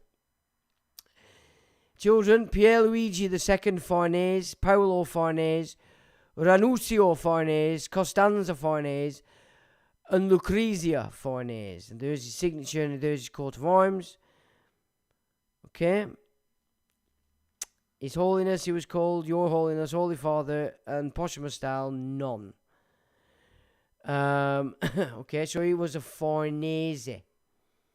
Right, so this is the guy that eventually accepted and acknowledged the Society of Jesus. It says, born in... hang on. Farnese was the second son of Pierluigi I Farnese and Signore di Montalto, and Giovanna Chiatani, a member of the Chiatani family, which had produced Pope Gelasius II, and that is 1118, and Pope Boniface VIII. So the Farneses had been putting popes on the old throne for quite a bit, and of course they were PCIs. The House of Farnese, an influential family in Renaissance, which again Medici were as well. In Renaissance Italy, the titles of Duke of Parma and and Piacenza, Duke of Latara and Duke of Castro, were held by various members of the family. So they were big boys and girls, and they'd been around for a while. But it was Alessandro's ascendancy to the papacy and his dedication to family interests which brought about the most significant increase in the family's wealth and power. Oh, of course, he was running the Jesuits! What do you expect? Alessandro was given a humanist education at the University of Pisa and at the court of Lorenzo di Medici. The Magnificent was an Italian statesman and the de facto ruler of Florentine Republic and the most powerful patron of Renaissance culture in Italy. Lorenzo held the balance of power within the Italic League. Okay, and he was the one that really started to undermine the Catholic doctrine, basically. So that's who this bunch are, Farnese. Now, you've heard me speak about Pallavicini. And the Pallavicini operate for the House Farnese. And the Pallavicini have been controlling the British Isles since the Breakspears left and the Stanleys were created kingmakers after they got rid of Warwick, who was then the kingmaker as the most powerful family. Through the work of Pallavicini, they ended up getting the Tudors on the throne. Okay. Now, let's have a look here. I've got to get back on here okay. Ignatius Francis Xavier and 5 of the companions were ordained priests in Venice, Italy. At his summer residence in Tivoli, outside of Rome, Paul III gave his initial oral approval of the Society of Jesus. Okay, the birth of Saint Edmund Campion. And I have no idea who he is. St. Francis Xavier arrived at Lisbon on his way to India. At the Palazzo San Marco in Rome, Pope Paul III signed the bull Regimini Militantis Ecclesiae, establishing the Society of Jesus. So 1539, he orally accepts them, and 1540, they're on.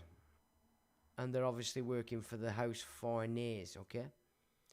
A family that claims origin from Persia. On his 35th birthday, St. Francis Xavier embarked on the quay of the Tigris River, known as the Place of Tears, to go into India with 2 other Jesuits. The voyage took them 13 months. 13 again. On the advice of his confessor, Fray Teodosio di Lodi, a Franciscan, Ignatius accepted the second election, which had selected him to be the first superior general of the Society of Jesus. So that's 1541. Pope Paul III assigned the Church of Our Lady of the Way to the Society of Jesus. It was a small church, but St. Ignatius highly esteemed its location in the heart of Rome. St. Francis Xavier reached Goa, India, after more than a year's journey.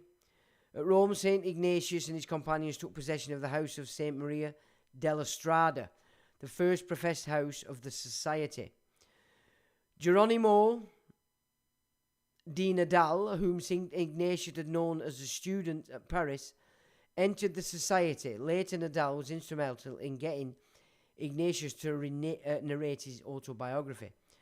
Isabel Rosa pronounced her vows as Jesuit, together with Lucrezia di Brandin and Francisca Crillas, in the presence of Ignatius at the Church of St. Maria della Strada in Rome. At Rome, the death of Pierre Fabre of the first companions. Isabel Rosa. So women were Jesuits. Okay. Pope Paul III sent Diego Lainez and Alfonso Salmeron and his theologians to the Council of Trent, and a lot went on at that council. Paul III, in his brief Expone Nobis, empowered the society to admit coadjutors, both spiritual and temporal. Isabel Rosa was released by St. Ignatius from her Jesuit vows after 8 months. She needed Willie. The province of Portugal was established as the first province in the society, with Simão Rodrigues as the first provincial. Right, so this is why the Portuguese Jesuits were the most potent and the ones that were cause of them being thrown out because of what they were doing in South America. Yeah? Pope Paul III acceded to the request that the Society of Jesus not have women as members, nor have a parallel women's order. The arrival of the first Jesuits' mission to Africa by Simon Rodrigues, provincial of Portugal, at the request of the King of Congo, supported by the King of Portugal. They landed at Pinda on March the 18th, 1548, and made their way 2 days later to Mbanza, Congo, the capital of the Kingdom of Congo. There were 3 priests, Jorge Vaz Cristoval Ribeiro, Jacom Dias, and a scholastic, Diogo de Soveral. St. Peter Canisius was sent to Messina to teach rhetoric. At the request of St. Francis Borgia, Pope Paul III issued the brief Pastoralis Officii, approving the book of the spiritual exercises. So Borgia have entered the fray. They're right twisted. If you look at their symbol, it's eating kids, snakes or something. There, Francis Borgia. Look at the size of that conch. Another fibber. PCI. Duke of Gandia, confessor priest. Duchy of Gandia, Kingdom of Valencia, Spain. Canonized Pope Clement X. Feast 30th September. Oh, yesterday. Attributes: skull crowned with an emperor's diadem, patronage against earthquakes, Portugal, Gandia, Rota, Marinas, or whatever, blah, blah, blah. Francis Borgia, Isabella of Portugal's coffin. St. Francis Borgia helping a dying impenitent, painted by Francesco Goya. So let's have a look. Now, this is interesting because it was great-grandson of Pope Alexander VI and King Ferdinand II of Aragon. He was Duke of Gandia and Grande of Spain. After the death of his wife, Borgia renounced his titles and became a priest in the Society of Jesus, later serving as the third superior general. He was canonized on the 20th of June, 1670. So you can see this gig is Farnese and Borgia. Now, the Pallavicini who operate for the Farnese, running these isles, England, since the Tudors, also control Sunni Islam. Right? So these Pallavicini are a powerful bunch. But they operate for Farnese. Now, I've seen, I don't know that it's correct, that the Farnese themselves are a cadet branch of the bourgeois, which means in relation to what's been going on in funding and moving the Counter-Reformation and the Jesuits that were set up to counter the Reformation, we have the same families, Farnese and Borgia and Pallavicini, okay? It's interesting stuff. Now, another interesting part of this is the fact that the parishes that are dedicated to Francis Borgia in Kentucky, Illinois, Missouri, Nebraska, Wisconsin, and Philippines. So they're big in America, the Borgia. Okay, now I've just remembered, I had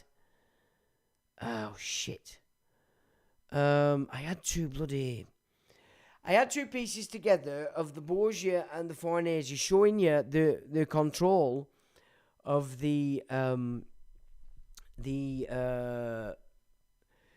underworld mafias in America. And I forgot to put them up tonight. That's what I set up all last week. And I forgot to do it. So I'll have to show you them next week. But these two families are massive in America. Massive. Especially in relation to the mafias. Okay? Bugger, I forgot about that. So yeah, let me just go back to this fella. Because I think, where does it show down here that these guys, again, I think...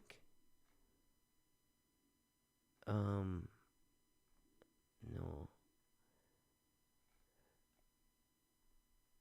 Okay.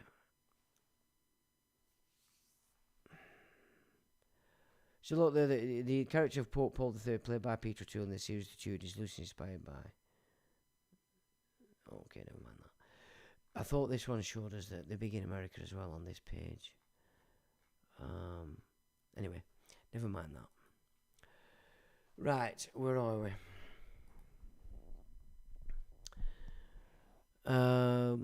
Right, so they've approved the spiritual exercises, which are very, very strange. At Rome, the death of Paul III, to whom the society owes its first constitution as a religious order. So he dies in 1549.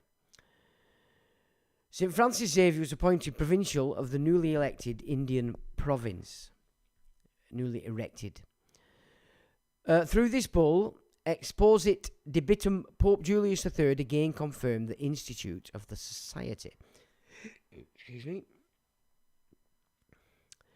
St. Francis Borgia wrote to the Emperor Charles V announcing his intention to enter the Society of Jesus and asking leave to resign his dukedom in favour of his eldest son, the Marquis de Lombay. St. Ignatius wrote a letter offering to resign as Superior General because of ill health. The opening of the Piazza Ara Coeli of the first school of the Society of Jesus in Rome, which soon developed into the Roman College, later to be called the Gregorian University. On the island of Sanshan off the coast of China, St. Francis Xavier died. Okay, so these guys are big in China in the 1500s. There were a lot of Jesuit. Now, when I was reading, looking at China, back in the days of the communist wars, they always spoke highly of the Jesuits, the Chinese, believe it or not, which I found interesting. 1553, Manuel de Nobrega was named provincial of the Jesuits in Brazil. He was involved in the foundations of the cities of Salvador, Sao Paulo, and Rio de Janeiro. St. Ignatius created the province of Brazil and named Father Manuel de Nobrega as first superior of its 30 Jesuits. Peter Canisius became the first provincial of the newly constituted province of Upper Germany. And this is 1556. Ignatius gravely handed over the daily governance of the society to Juan de Polanco and Cristobal de Madrid. As he lay near to death, Ignatius asked Juan de Polanco to go and obtain for him the Pope's blessings and indulgences. 1556, the death of St. Ignatius. On the banks of the St. Lawrence River, Leonard Garreau, a young Jesuit missionary, was mortally wounded by the Iroquois Indians. Okay, so now we're were in the times when the getting ready for the Dutch East India, because it was them that were there first, which are the PCIs, had been playing out in Canada and the area that we know as New York. Okay, so now we're getting into Hiawatha times. And now the Iroquois were a bit of a... They were tied in and armed by the Dutch East India Company. Okay, so they got their main influence of what was European and power from the Dutch East India. And the Iroquois annihilated the Mohican Indians completely, who, according to Wilson and Blackett, were the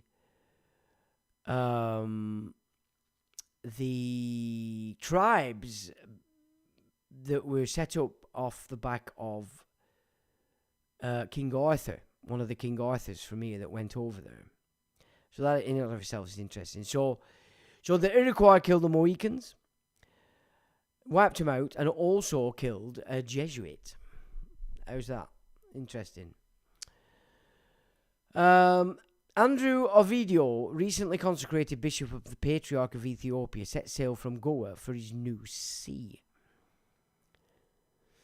The opening of the first general congregation nearly 2 years after the death of Ignatius, it was summoned by Father Lainez, the Vicar General. The election of Diego Lainez as Superior General in the first general congregation.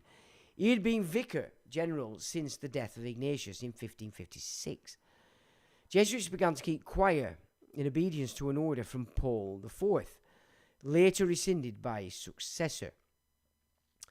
So they obviously were operating as the Catholics did, and obviously Paul IV were a bit pissed off about it. The martyrdom of Ignacio Azevedo, along with 39 companions near Palma, one of the Canary Isles, en route to Brazil as missionaries, they were captured by Calvinist corsairs. The first sodality of Our Lady Prima Primaria was begun in the Roman College by a young Belgian Jesuit named John Lianus, or Lianus. At the Council of Trent, this is 1563, the Institute of the Society was approved. So you can see now that this PCI group are now really bedding themselves in to the game. And obviously whoever Pope, that Pope, where is it? Hang on. I don't know who he is because I'm not. Paul IV, I'll have a look at him. Wasn't too keen. So maybe they got one in there that were pretty normal, and then they had to get rid of him. And away they go. At Paris, against much opposition, a Jesuit school was opened, College Louis le Grand. Pope Pius V yielded to Father General Lainez's request and approved that the society should have no cardinal protector, but be under the Pope's immediate protection. That's Pope Pius V. The death at Rome of Father General Diego Lainez, the second Superior General of the Society, and the Pope's theologian at the Council of Trent. Interesting. So,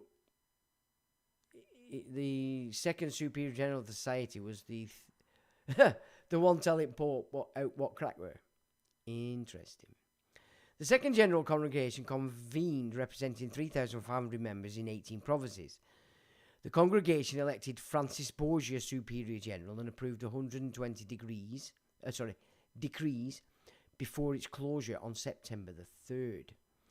Under the leadership of Father General Francis Borgia, Saint Andre in Curinale in Rome opened as the first novitate separate from a college's or professed house.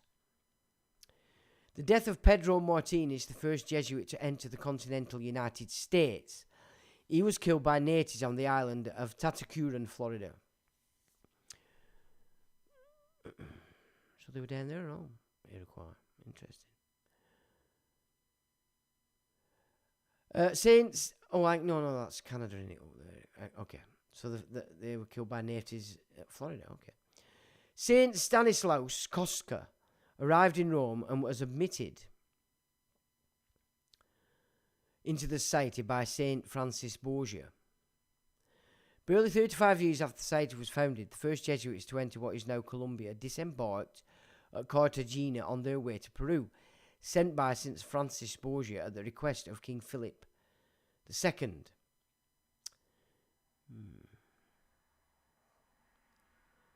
Okay.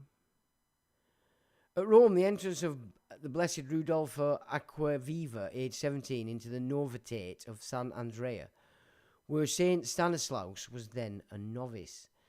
Saint Pius V, by his brief Innumerabilis Fructus, confirms the constitutions of Paul II and Julius III regarding the government of colleges and appointment of rectors by the general.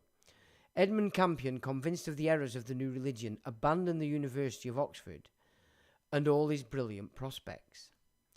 In Florida, the martyrdom of Luis Quiros and two novices, Juan Mendes and Gabriel Solis, the martyrdom in Florida. So these natives are not very happy with this lot. Pope Gregory XIII exempted the society from choir and approved simple vows after 2 years of novitiate and ordination before solemn profession. In these matters, he reversed the decree of St. Pius V. So maybe St. Pius V were okay. The first band of Jesuit missionaries entered Mexico in 1572. The death of St. Francis Borgia, the Duke of Gandia and Viceroy of Catalonia, before becoming a Jesuit, he became the third Superior General of the Society and oversaw the establishment of many schools and the expansion of missionary work. So he's getting into the Americas. At Rome, the opening of the Third General Congregation, during which Everard Mercurian was elected Superior General. The Third General Congregation elected Everard Mercurian, a Belgian, as Superior General. Pope Gregory XIII had expressed a wish that the general should not be a Spaniard. Now, Belgian is interesting because that's where all the Solomon Templars were imported from that became the Scottish aristocracy under the reign of David I. Okay, so we had them imported in from Holland, but before that,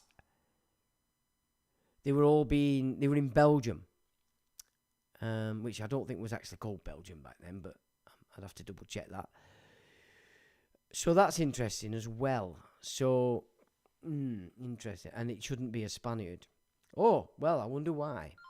The Spanish were dead against the PCIs, weren't they? Maybe that has something to do with it. So, the Welsh prince... Let me have a look.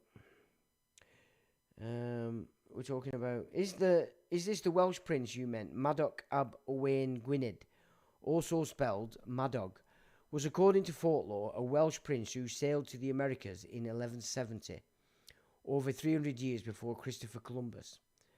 Regimine militantis, ecclesiae, Latin for to the government of the church militant, the church militant, which consists of Christians on earth who struggle as soldiers of Christ against sin, the devil, and the rulers of the world, of this darkness against the spirits of wickedness in the high places. Exposit debitum, Latin for the duty requires, 1550, replaced Regimine militantis ecclesiae of 1540. I think you are correct. It had nothing to do with Arthur, so shut up, Sean, you nut job. It's hard work remembering all this stuff sometimes. Anyway, thank you very much for that. I think you are correct. Pope Gregory XIII published his bull, Post Quam Deo Plascuit, which founded the German College. The death of Princess Juana, Regent of Spain, the Emperor's daughter. She died as a Jesuit scholastic, having taken vows secretly under a special dispensation. The death of Thomas Nelson, martyred at Tyburn by being hanged, drawn and quartered. At Lisbon, Rudolf Acquaviva and 13 companions embarked for India.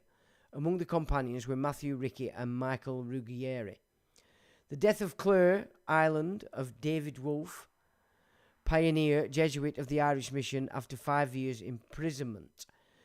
Robert Bellarmine entered the Jesuit novitiate of St. Andrea in Rome at the age of 16. At Rome, the appointment of Alphonsus Agazzari, the first Jesuit rector of the English College, which had been founded by Pope Gregory the 13th. At Lisbon, the death of Simeo Rodriguez. I think that's Stonyhurst they're talking about there. Alphonsus Agazzari, the first Jesuit rector of the English College. I think that's Stonyhurst. At Lisbon, the death of Simeo Rodriguez, one of the first companions.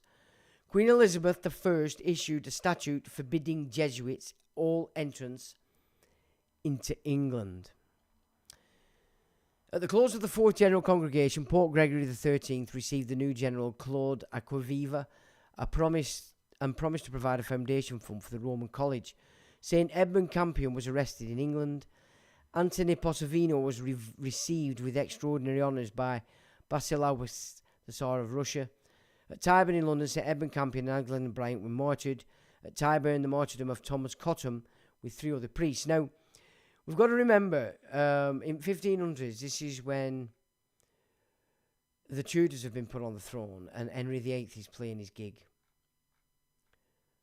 Yeah. You've got Mary Tudor in there going in. You've got all this malarkey going on between the Catholics and the Protestants. Until we get to Elizabeth, who is behind at this time being funded directly by the Palavicini to build a navy to rob the Spanish galleons that were robbing South America. And this is how they started to build the foundations for empire to shift the Venetian Empire to shift from its new base in Holland to the city in London. Where do we get to them? Queen Elizabeth, yeah. At the close of the Fourth General Congregation, Pope Gregory XIII received the new General Claude Acquaviva and promised to provide the fountain. Yeah, I've done that. I've done that as well. The Gregorian calendar went into effect in 1582. Christopher Clavius SJ helped create this modification that suppressed the days between October the 5th and 15th in order to bring the calendar into line with astronomical facts. Countries which did not like the Pope liked his calendar even less. So it's not until the 20th century that all countries adopted it as their civil calendar. The martyrdom near Goa, India, of Rudolf Acquaviva, Peter Bernio, Francis Arana, Alphonsus Pacheco, and Anthony Francisco. That's a lot of killing. The Church of the Jesuit, built in Rome for the society by Cardinal Alessandro Farnese, was solemnly consecrated. At Naples, the death of Alfonso Salmeron was one of the first companions. The first ratio studorium was issued under Father General Claude Acquaviva. The death of Messina of Thomas Evans, a Jesuit who had suffered imprisonment for his defence of the Catholic faith in England. He was 28 at the time of his death.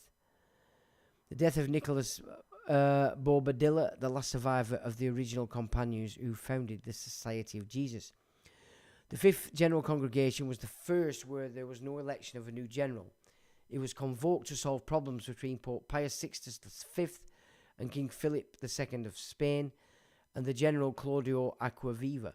The Pope died before making any change in the society, and the following Pope, Gregory XIV, confirmed the society's institute as it stood. The GC5 finished on 18th of January 1594. At Rome, St. Robert Bellarmine was appointed rector of the Roman College. Students of the English College in Rome broke into a sort of rebellion against the Jesuits in charge there. The death of Abraham George was the first of 8 Jesuit martyrs in Ethiopia. No, it might not have been Stonyhurst, that other one, I'm sorry. I think they had an English college over there in Rome. So, again, that may be incorrect. The death at Krakow of James Wujek, Polish Jesuit appointed by King Stephen, tutor to Prince Sigismund. Wujek translated the Bible into Polish. John Gerard managed a marvellous escape from the Tower of London. The death of Alphonsus Berena, surnamed the Apostle of Peru. He was the first to carry the faith to the Guaranis and Chiquitos in Paraguay. Now, Paraguay is the place where the Portuguese Jesuits created their own nation outside of everything, and that's why they are started to get chucked out.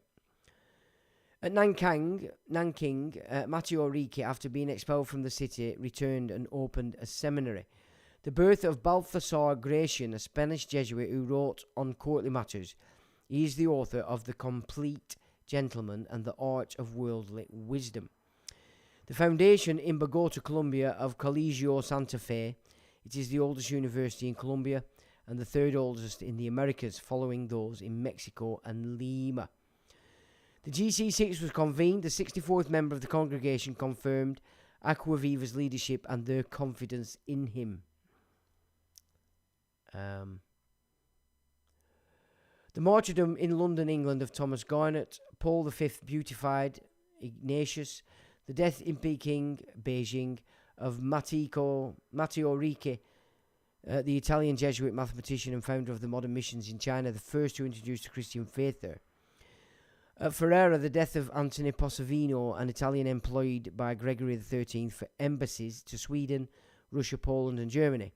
He founded colleges and seminaries in Krakow, Olmutz, Prague, Brunsberg and Vilna. He also wrote 24 books.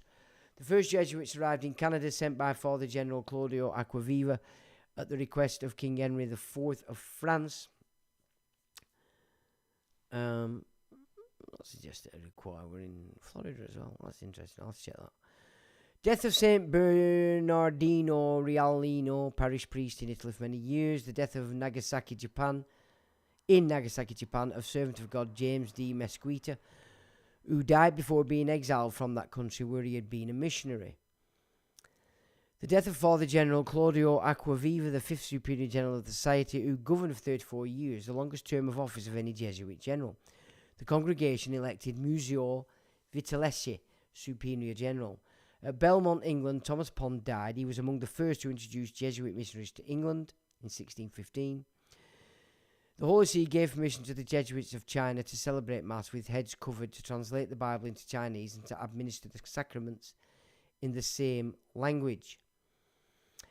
Alphonsus Rodriguez, interesting, it says the Holy See and not the Pope there.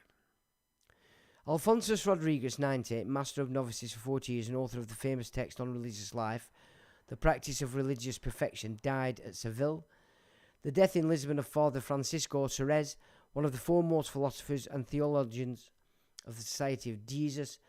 The death in Mallorca of St. Alphonsus Rodriguez, a Jesuit brother famous for faithful service as porter of the college. The death in Bavaria of servant of God James Rem, who cared for boarding students in Ingolstadt and developed the sodality there, and that's 1618. At Rome, St. John Berkmans and Bartholomew Penman, his companion, scholastic Belgium, entered Rome College. The English mission is raised to the status of a province. At Rome, the canonization of Ignatius and Francis Xavier by Pope Gregory XV. In Quito, the College Seminary of St. Louis, the Jesuits founded the University of Gregory the Great. It's in the United States. So 1622. Because remember, Lincoln said if it weren't for the sinister play of the Jesuits, the Civil War would never have taken place. The martyrdom at Nagasaki, Japan, of Blessed Francio Pacheco, John Baptiste Zola, Vincent Kuhn, Balthasar de Torres, Michael Tozo, Gaspar Sadamantu, John Kinsanko, Paul Izincu, and Peter Rincy. That would have probably been the what they call them, what was that film with Tom Cruise? Samurai. They must have, on the orders of the Emperor, my guess. The martyrdom in Uruguay of Saint Roque Gonzalez, one of the main architects of the Jesuit missions on the River Plate in Paraguay, and Saint Alphonsus Rodriguez. The martyrdom in Nagasaki, Japan, of Blessed Leonardo Kimura, who was burned to death. Looks like the Emperor weren't pleased with them in Japan.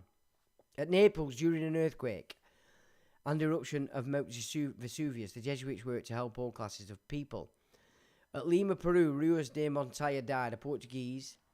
He was called the Apostle of Paraguay because of the thousands of people he converted. I mean, they did a good job in Paraguay, to be honest. They had, they did a good job, and that's why they had to get kicked out. The martyrdom in Japan of Italian Jesuit Giacomo Antonio Granoni. Arrival in Maryland of Andrew White and companions, founders of the mission. St. Isaac Jogues first set foot on the shores of the New World after 2 stormy months on the ocean. Cardinal Richelieu, the French Prime Minister, banished the Jesuit Nicolas Cousin, confessor of Louis XIII, who had incurred the wrath of the omnipotent minister for giving the king scruples about the cruel treatment and isolation of the Queen Mother, his treatment of his wife, and excessive taxation. The birth at Trent of brother Andrea Pozzi, who was called to Rome in 1681 to paint the flat ceiling of the church of San Ignazio, so that it would look as though there were a dome above. There had been a plan for a dome, but there was not money to build it. The death in Canada of Enemundo Masse, the first apostle to preach the good news in that territory, subsequently known as New France. The death of Henry Morse, known as the priest of the plague, because of his care for the plague-stricken. He was martyred at Tyburn, England, by being hanged, drawn, and quartered. Death of Ven Brian Cansfield, missionary to England for 25 years. He was arrested while celebrating Mass and suffered such a beating in prison that he died a few days after he was released. General Congregation 8 elected Vincenzo Carafa as Superior General. This was the longest congregation in the history of the society, the sessions continuing for 145 days. Bloody hell. Massachusetts passed a law banning Jesuits. They would be put to death if they returned after banishment. The martyrdom in Canada of St. Anthony Daniel, who was shot with arrows and cast into flames by the Iroquois. I knew the Iroquois were in Canada. I didn't know they were down in Florida, though. The death of Vincenzo Carafa, 7th Superior General of the Society. The martyrdom at Iterata, Canada, of St. Charles Garnier, missionary to the Petun Indians, and among whom he died during the Iroquois attack. The 9th General Congregation elected Francesco Piccolomini, Superior General at the age of 75. He had previously served as provincial in 3 different provinces. Piccolomini survived only a year and a half as Superior General. At Cork, the death of David Galloway, a missionary in the Inner and Lower Hebrides, Islay, Oronnanse, Colonsay, and Arran. The death of Christopher Schreiner, that's an interesting name, a physicist, astronomer, and geometer who discovered sunspots independently of Galileo and created one of the first terrestrial telescopes. The martyrdom at Tyburn, England, of Blessed Peter Wright, a former soldier who returned to his homeland as a Jesuit and was hanged. The 10th General Congregation opened and elected as general the Roman Jesuit Luigi Gottfriedi, but he died 3 months later while the congregation was still in session. The German Jesuit Goswin Nickel is elected Superior General. Pascal published his first provincial letter against the Society of Jesus. The martyrdom at Janov, Poland, of St. Andres Babula, killed by Cossacks for his defence of the faith. Death of Alexander de Rhodes, Jesuit missionary who arrived in what is now Vietnam in 1625. Superior General Goswin Nickel was 84 years old and ill at the time. He could not effectively govern the society. With the approval of Pope Alexander VII, the 11th General Congregation elected Giovanni Paolo Oliva as Superior General. The death of Daniel Siegers, an artist famous for his paintings of insects, flowers. At Beijing, the death of John Adams Schall, whose profound knowledge of mathematics and astronomy won him such fame that the emperor entrusted him the reform of the Chinese calendar. At Paris, St. Claude de la Colombre was ordained a priest. The death of Canada, aged 37, of James Marquette, Jesuit missionary who gained lasting renown for exploring the Mississippi River. In London, the arrest and imprisonment of St. Claude Lee Colombriere. He was released after 5 weeks and banished. The martyrdom in London of William Ireland, prosecuted for the English Jesuits. He was falsely accused of plotting to kill the king. The martyrdom in London of Blessers William Harcourt, Jan Gavin, and Anthony Turner. Interesting, isn't it? They're all being clipped from we'll have to, Bank of England is all being put in and all that like. The martyr at Cardiff, Wales, St Philip Evans. In Rome, the death of Athanasius Kitcher, considered the universal genius, but especially knowledgeable in science and archaeology. General Congregation 12 elected Charles de Noailles, Superior General of the Jesuits. At Rome, the death of Charles de Noailles of Belgium, 12th Superior General of the Society. In the 13th General Congregation, Tirso Gonzalez was elected Superior General of the Society of Jesus at 66 years of age. He governed for 18 years. King Louis XIV forbade all correspondence and interchange between the French Jesuits and Father General Thyrsus Gonzalez. The martyrdom in India of St. John Brito, born of the Portuguese aristocracy and a member of the royal court, who devised a method of working with various castes in India. According to the provisions of the brief signed by Innocent X, a general congregation had to assemble again 9 years after the one that elected Father General Tirso Gonzalez in 1687. Accordingly, the 14th General Congregation met, convoked by the General. Among the 29 decrees, the General Congregation again voted to try and have the 9-year rule for congregations abolished, and again failed to attain its goal. The Milanese missionary Juan Maria Salvatierra arrived in California carrying an image of the Virgin of Loreto. The death of Paul Hostet, a mathematician and expert historian on construction of ships and naval warfare. So we're into 1700s now. The death of Claude Francois Menestrier, the writer of a classic history of ballet and the creator of a ballet for Louis XIV. So now we've got the Hanoverians on here. Almost, not yet. Nearly, hands on. So we've got William of Orange just done the gig. Queen Anne's on. And then it's moving to the Hanoverians. The death of Claude Francois Menestrier, the writer of classic history of ballet and the creator of the ballet for Louis XIV. 15th General Congregation opened on the January 31st. Elected Michelangelo Tamburini, Superior General. The death of Eusebio Francisco Kino, missionary in Lower California and Arizona, noted for his far-ranging exploration and accurate map-making. Pope Clement XI condemned the Chinese rites. This action proved disastrous to the Chinese mission.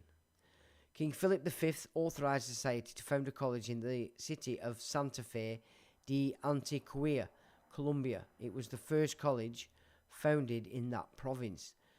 The deaths in Vietnam of servants of God John Baptiste Massara and Francis Mary Bucciarelli, martyrs. František Retz is elected Superior General in the 16th General Congregation. The canonization of St. John Francis Regis by Pope Clement XII. Parish Charles Purry died, and he was a famous master of rhetoric. 19 of his pupils were admitted into the French Academy, including Voltaire. Pope Benedict XIV forbade the Chinese and Malabar rites. Persecution broke out at once in China. Pope Benedict XIV ended the controversy between the Jesuits and other religious orders over the Chinese and Malabar rites by forbidding the Jesuits to continue the liturgical practices they had long used in China. Benedict XIV annulled the constitution of Pope Innocent X, which required a general congregation of the Society of 9 years. The death of Juan Promole, a Jesuit brother who had exceptional talents as an architect and built the Cathedral of Cordoba and various churches in Buenos Aires. General Congregation the 17th elected 69-year-old Ignacio Visconti to be Superior General. Luigi Centurione is elected a Superior General in the GC 18th. Centurion would lead the society for a little over 2 years before he died, just a few weeks after Carvalho, the Marquis de Pombal, took the first overt step to banish the Jesuits from Portugal. The 19th General Congregation opened at the last of the old society. It elected Lorenzo Ricci as Superior General in a time of great uncertainty, with the papal throne vacant after the death of Benedict XIV. Royal edict against Portuguese Jesuits at Lisbon. 133 fathers and brothers of the society were put on board a vessel to be conveyed as exiles to Civitavecchia. 133 Jesuits banished from Portugal and put ashore at Civitavecchia were most kindly received by Clement XIII and by the religious communities, especially the Dominicans. And the Dominicans, of course, were running the Inquisition.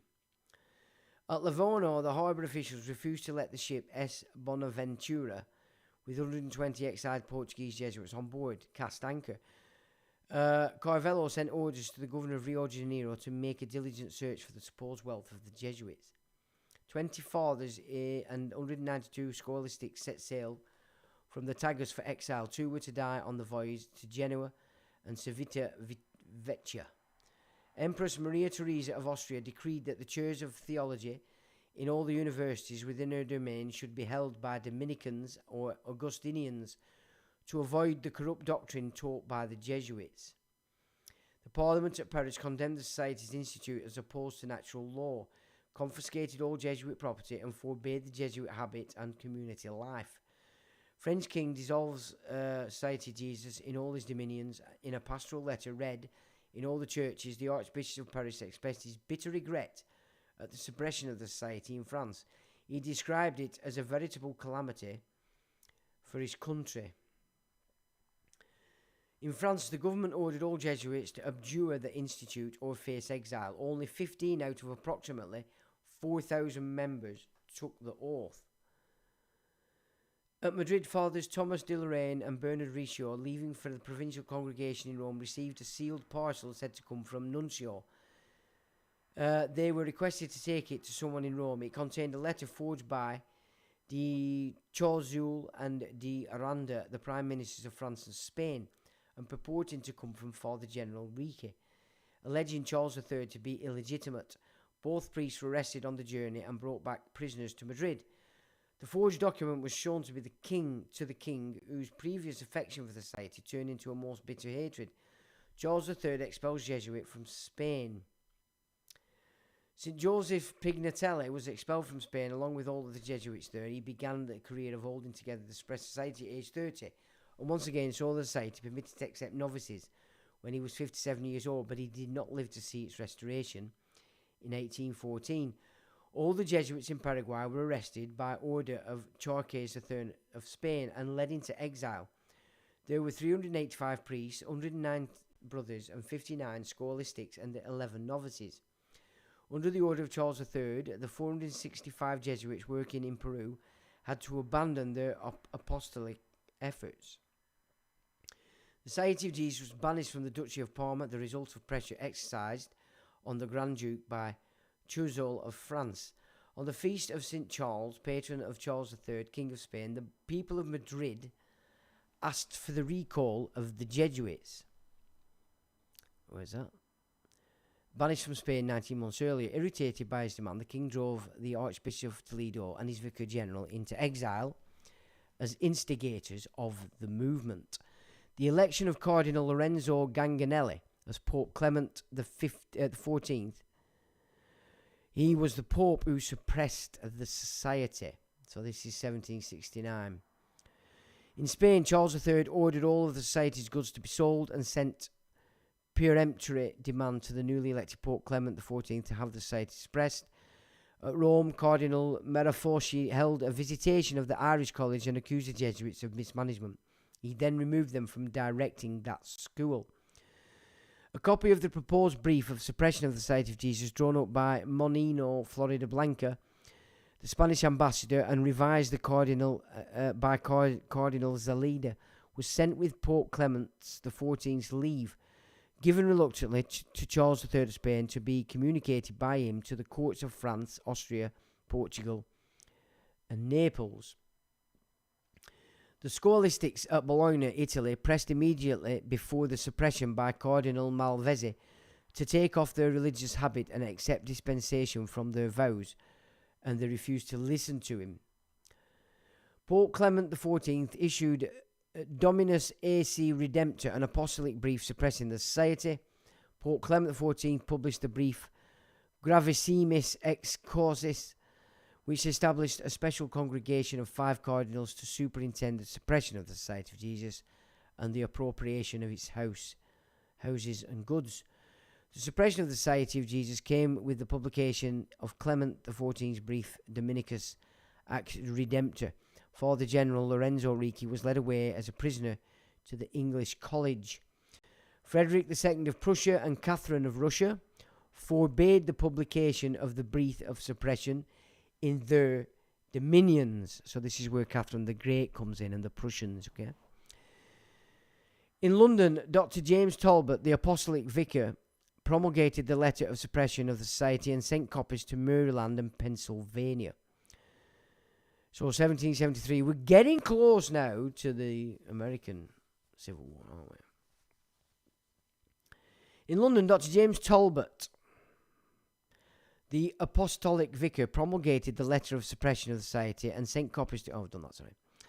The Jesuits of White Russia requested the Empress Catherine to allow the letter of suppression to be published, as it had been all over Europe. She bade them lay aside their scruples, promising to obtain the papal sanction for their remaining in status quo. Christopher de Beaumont, Archbishop of Paris, wrote to Pope Clement XIV regretting the brief of suppression. Cardinal Braschi was elected Pope Pius VI. A former pupil of the Society of Jesus, he desired the release of Father General Ricci and his assistants from prison in Castel San Angelo. But Charles III of Spain insisted on their detention. Father Ricci died in captivity. Empress Catherine the Great requested the Holy See that the Jesuits in Right Russia, the only ones in the world, all others having been suppressed, might have a novitiate. She received the answer that the local bishop should do as she thought best.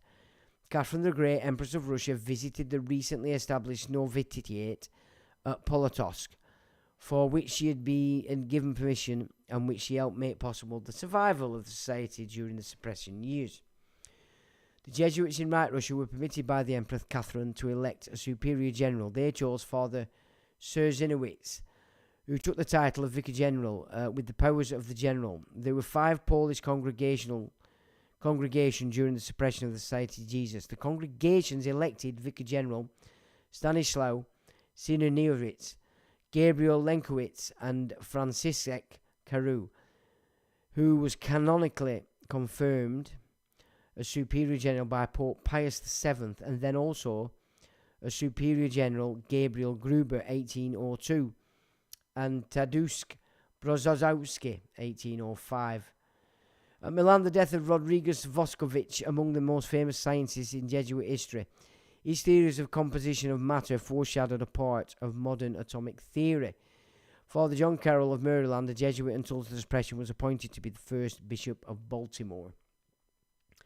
Georgetown Academy opened with one student aged 12. It was the first student taught by the Jesuits in the United States. The death of Maximilian Hell at Vienna. He was an astronomer who directed the Royal Observatory for 36 years. The colossal silver statue of Ignatius in Gesu in Rome was carried off by French officials during the Revolution and melted down. The exact day is uncertain. In 1800, at Venice, the election of Pope Pius VII, Cardinal Chiaramonte, a Benedictine who in 1814 restored the society throughout the world. Second Confirmation Day, Pope Pius VII, in his brief Catholicae Fide, confirmed Franciszek Carew as a superior general of the Jesuits in Russia. Thereafter, Pius VII wrote to Carew as general of the Society of Jesus. Pope Pius VII allowed Father General Gabriel Gruber to affiliate the English Jesuits to the Society of Jesus in Russia.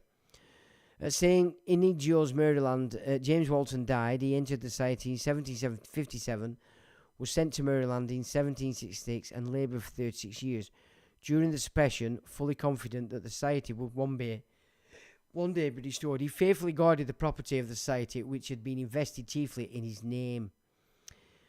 How much more is this?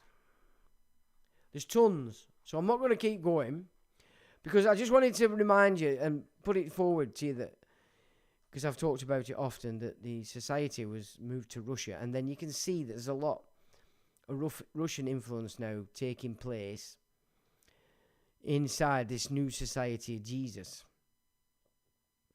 Yeah. Which I find interesting because you've got the Prussian influence in there. And so you're looking at the warriors sects pretty much becoming the society of Jesus, as it were.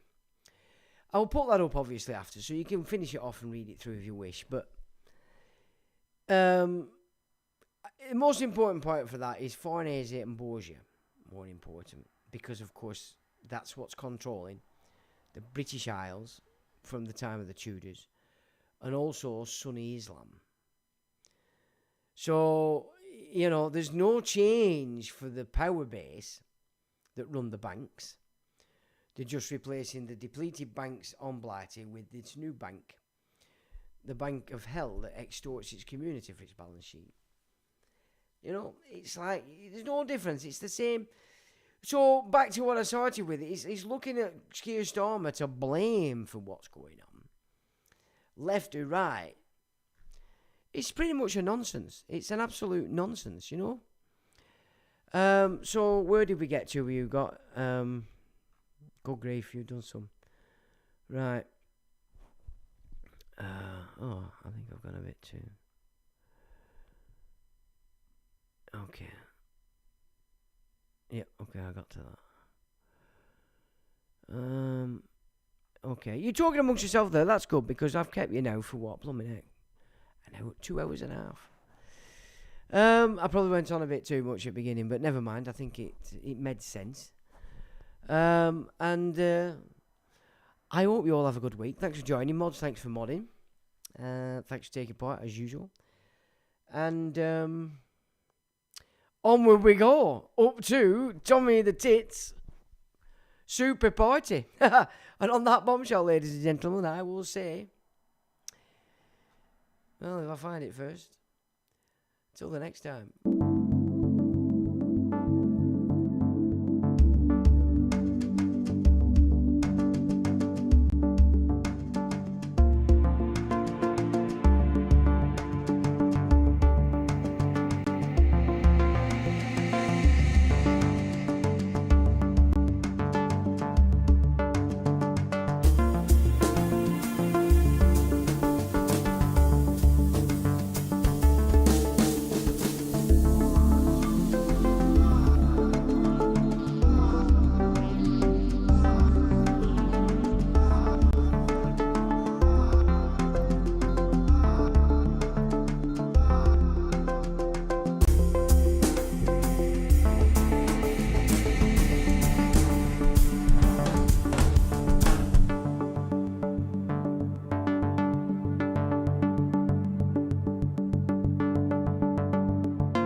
electronic